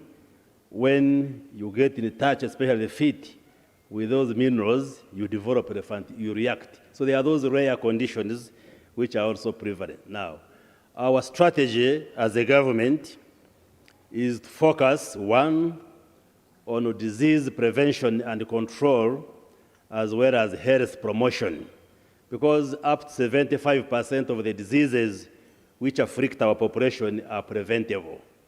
And we shall be, in these 5 years, engaging you members of Parliament and other leaders for all of us to be active in educating the public, because most of the illnesses can be prevented, whether communicable diseases, non-communicable diseases, and all these diseases I have talked about. But also, people fall sick. Even if we heighten the messages, there will be those who will fall sick. And therefore, we talk of the health facilities. And I think many of the concerns and the questions have been to do with the health facilities, because we must have health facilities to address curative, rehabilitative, and palliative services, so that those who fall sick can be attended to. The structure of our system is that in the public structure we have the national referral hospitals like Mulago, Butabika, Naguru. Then we have the regional referral hospitals. Then we have the district hospitals. But when the districts became many, you find many of those districts serve more than one district. We now refer them as general hospitals because they serve, in many cases, more than one district. Then we have health center 4s at county or constituency level, and then health center 3s at sub-county. We had also begun constructing health center 2s at the parish, but that was put at a halt, so that we first functionalize the upper health facilities before we get back to health center 2s. So over the years, government has been constructing these facilities, but we still have gaps, which the honorable members have been raising. For instance, the policy is that every sub-county should have a health center 3s, but we have up to 488 sub-counties in the country without a health center 3. And those sub-counties are represented by the members here. And do you know where the speaker comes from? 4 of them don't Four have. of them. You see? I don't know when I will have to speak for that. Those 4.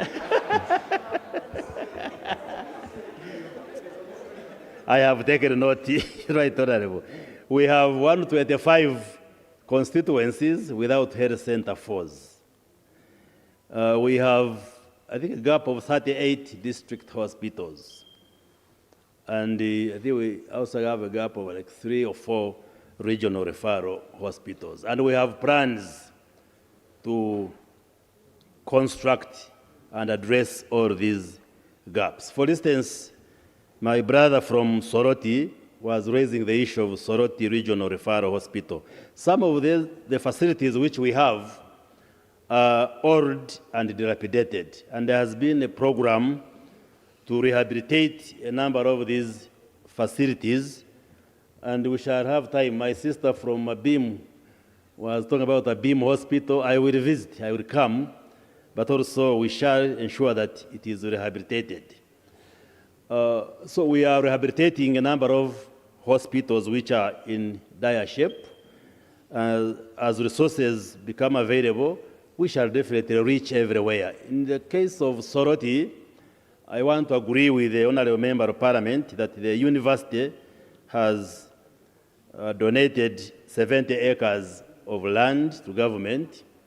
And our intention, our plans now, we want to build a new hospital on that land, which will be the regional referral hospital for the area.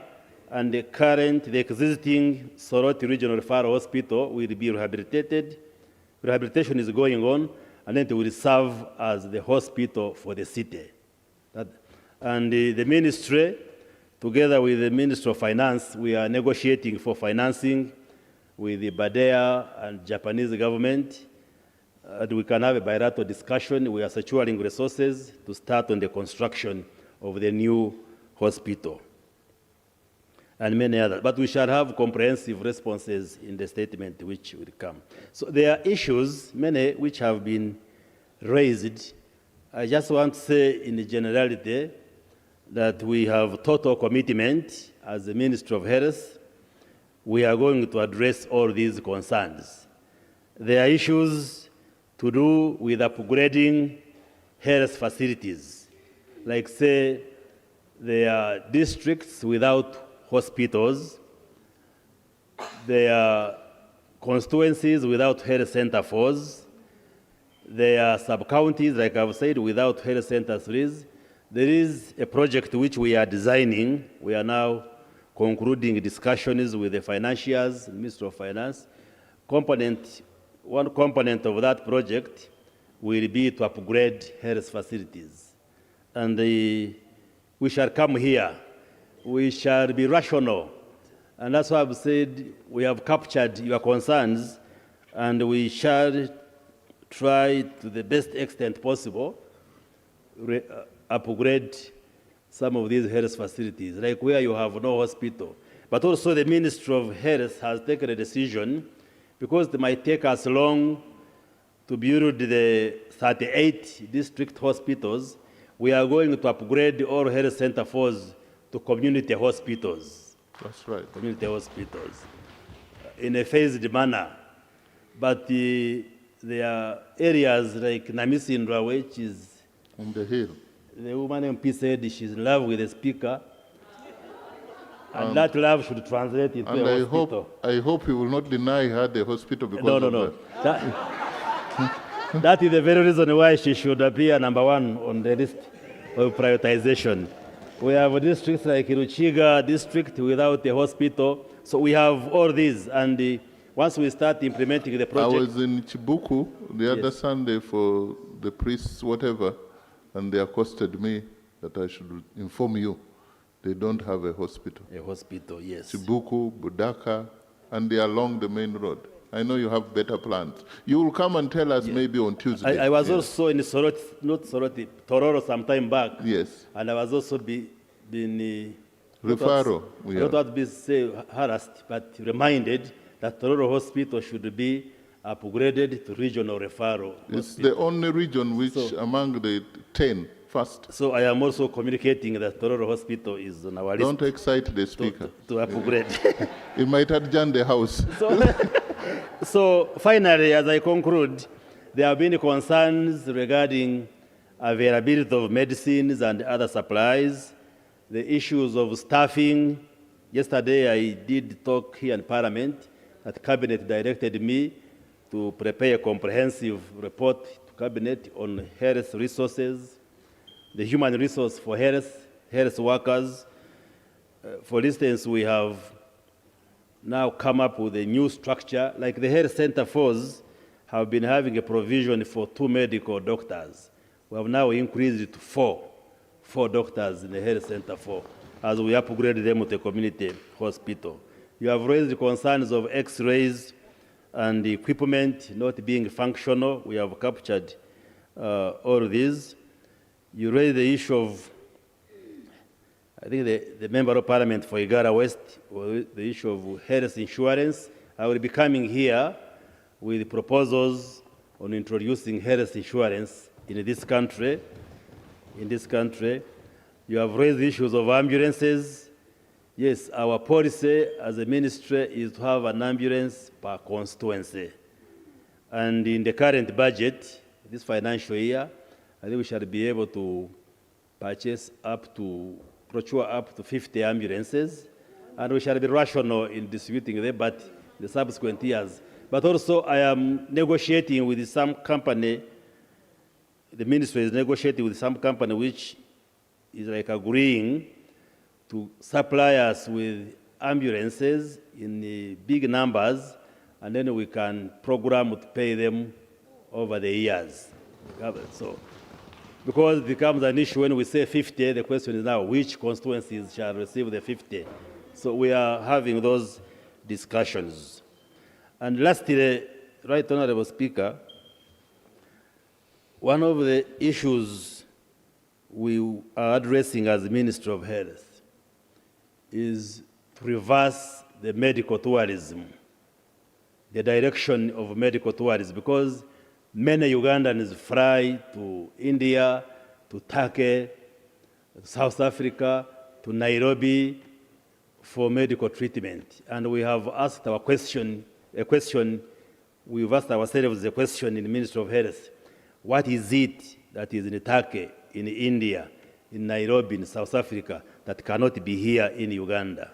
And I have tasked the technical team in the ministry to tell us what do we need and how much does it cost? Why can't Uganda become the Turkey, the India? And we shall be coming to the House with the proposals, and we want to request you that we work together so that we improve the provision of health care in this country, and we have the commitment. I thank you very much. Thank you.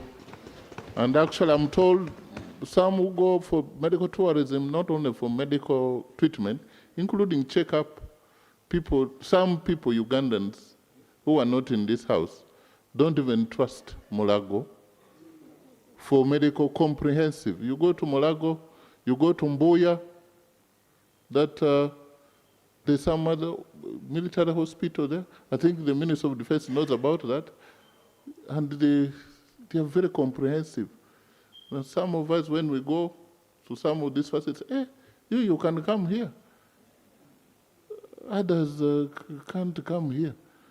But the same machine. So I'm happy to hear that you have an objective to stop the medical tourism. Actually, just a small thing to say, there is great work being done by our health workers, including in Marago.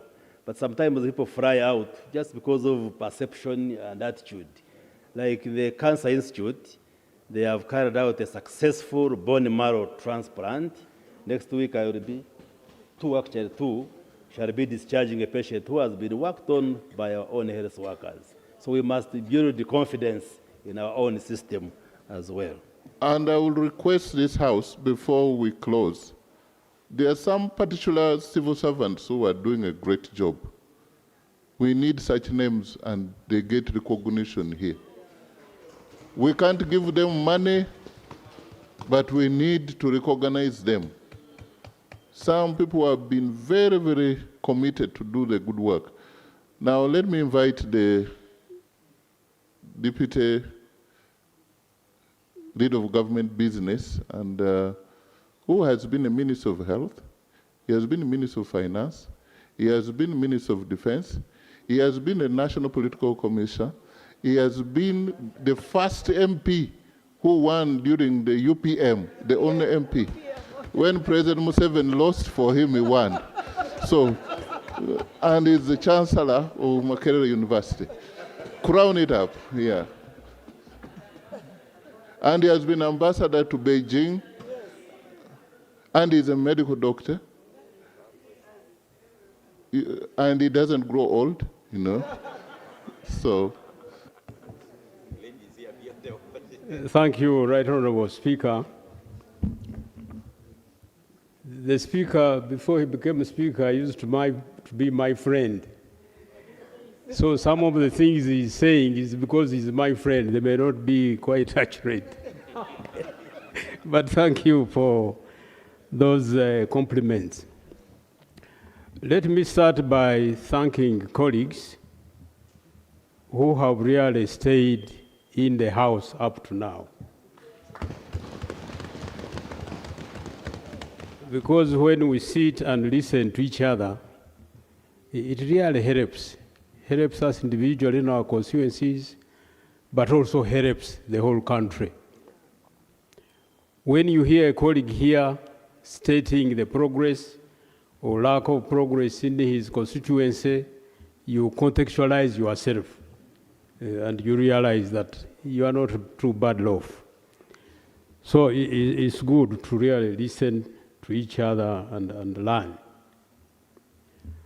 Right Honorable Speaker, in the course of the debate, there are undertakings which I committed myself to, and for avoidance of doubt, I want to repeat them. First, I've said I'm going to meet our colleagues who represent the islands because of the special issues there. I've said I'm going to meet colleagues who have immediate emergencies, including floods, and we have given a timetable when we'll do that. I've also undertaken that I will contact the head of state so that our citizen who has passed away in Poland and they need $15,000, the body can be repatriated and be brought back home. So those are key undertakings, and I will follow them through. We have also discussed to some extent the issue of fertilizers.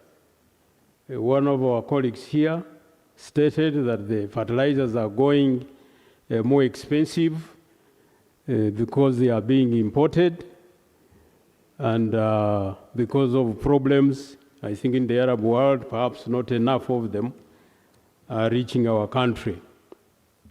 But I did report here that in the country, apart from Sukuru, there are other factories who have started producing fertilizers.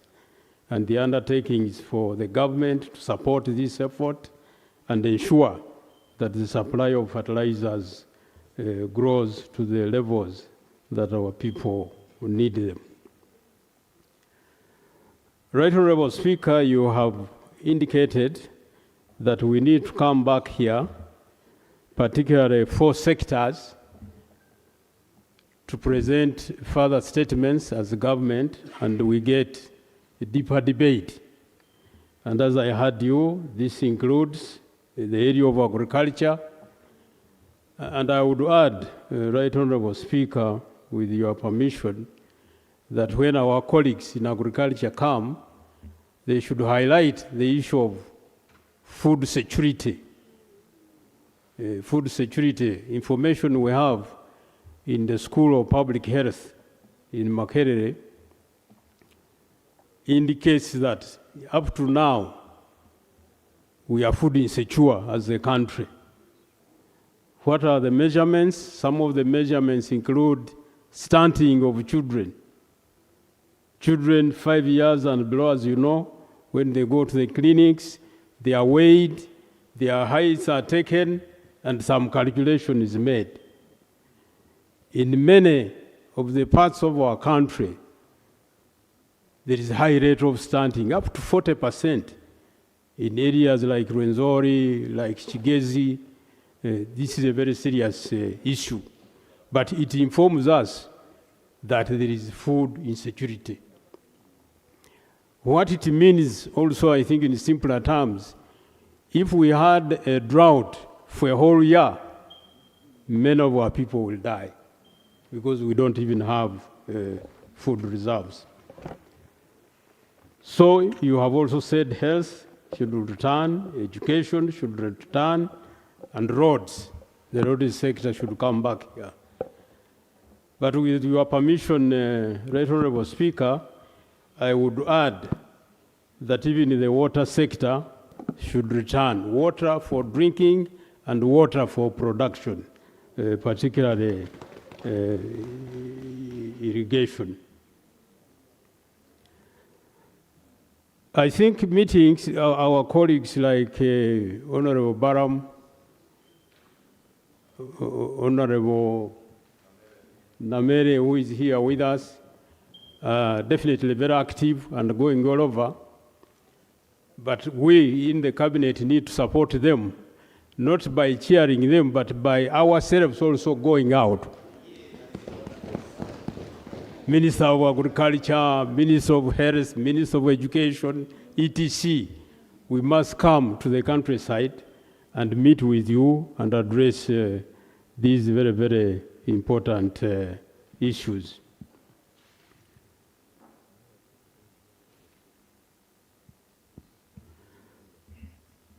The PDM, I hear you clearly, and this is also a commitment from the head of state that although we have started very well by putting some money in every parish, we now need to follow this up with the numbers. If you take like a town like Kampala, a parish is almost a district. So if you give them the same amount of money, you will take a long time to alleviate the problems in that in such a situation. But the government itself is going to address PDM, look at the formula and come back with a different formulation to improve delivery in that respect. The ministers, as you have realized, in the past I think it has been a bit of a problem, but I hope that our colleagues in the back bench do appreciate that these days the front desk, the front seat is not empty. And you can see even up to now, we are here with you in Parliament. When I went out, Right Honorable Speaker, a colleague followed me and reminded me about the damage caused by Lakwena during that war. And his appreciation is that areas like the north, like the east, have been helped in regard to restocking, for example. But the area of Busoga, and I think as we come closer to Jinja, have not benefited from this program. So I told this brother that we are going to check the facts. What was it that was done in these other areas, and which specific areas were not touched. And if there are gaps, those gaps will definitely be covered. So, as I conclude, I thank my colleagues, Honorable Ariomunsi, Honorable Peter Gwang, for the great work they have done, staying here, but also giving you a fairly detailed analysis of what is going on in their sectors. And we'll come back so that the other sectors are covered as well. Finally, I think the El Nino issue, because we may get very heavy rains, and we need to be prepared. So in case my colleague in the works and transport sector did not go to that detail, before we adjourn, I think we'll need to return here and give you a forecast. What is our expectation when El Nino comes, and what is our response, so that we don't get huge problems. The island areas where there are floods, I'm told that they are business people, and we thank them, who are helping our people to cross these waters. But when I meet our colleagues from the flooded areas, we really work out to see how the government can start intervening right now. Because people have been crossing on their own. Now there are floods. They have to cross to go to health centers. Children have to cross to go to schools. We definitely need to make an intervention in those areas so that our people get relief. So with these few remarks, Right Honorable Speaker, I thank you again, and I thank our colleagues for staying up to now. Thank you very much. Thank you. No. Let's close. Procedure when we are closing. Because the closing procedure is the speaker. Thank you, Honorable Speaker, for the magnanimity. I did not. You forced me. Right, Honorable Speaker, there are several issues that have been raised in this House in respect of human rights, which relates to the Ministry of Internal Affairs. And the lead of government business had undertaken that when the Minister of Internal Affairs takes oath, because the full minister was indisposed, that they will respond to the issues as they raised, and then patiently waited. So I'm only wondering whether it's not procedure right that the next time is put on notice and then respond to the issues that have been raised. Thank you. We had, Prime Minister, we had agreed. There's this general talk about human rights issues in Uganda. We need to face this matter head on. If there is need, both sides should prepare. Whose rights are being abused and by who? What is the way forward? I thought we would just give ourselves a day and debate the issue of human rights. Because rights, there's something about balancing of rights. You know, it doesn't appear well when people hear that in Uganda there are human rights abuses. And then in this parliament, my brother here, Paul, keeps on coming up. I think it is one day that we could also prepare. And let me know when you're prepared that day, after prayers, communication, we go to human rights. And we give 2 hours so that it will be the first and nearly the last time. Because I believe that if we prepare to debate it, we shall preside over it. It will give this country another direction. And even the international community that will want to follow, let them come and follow. And we need people to debate with facts. So it's a matter that you can make undertaking when you are ready. You just, even if you are ready tomorrow, we can suspend other things and we debate that matter. Yeah, because, yes, go ahead, sir. Thank you, sir, Right Honorable Speaker.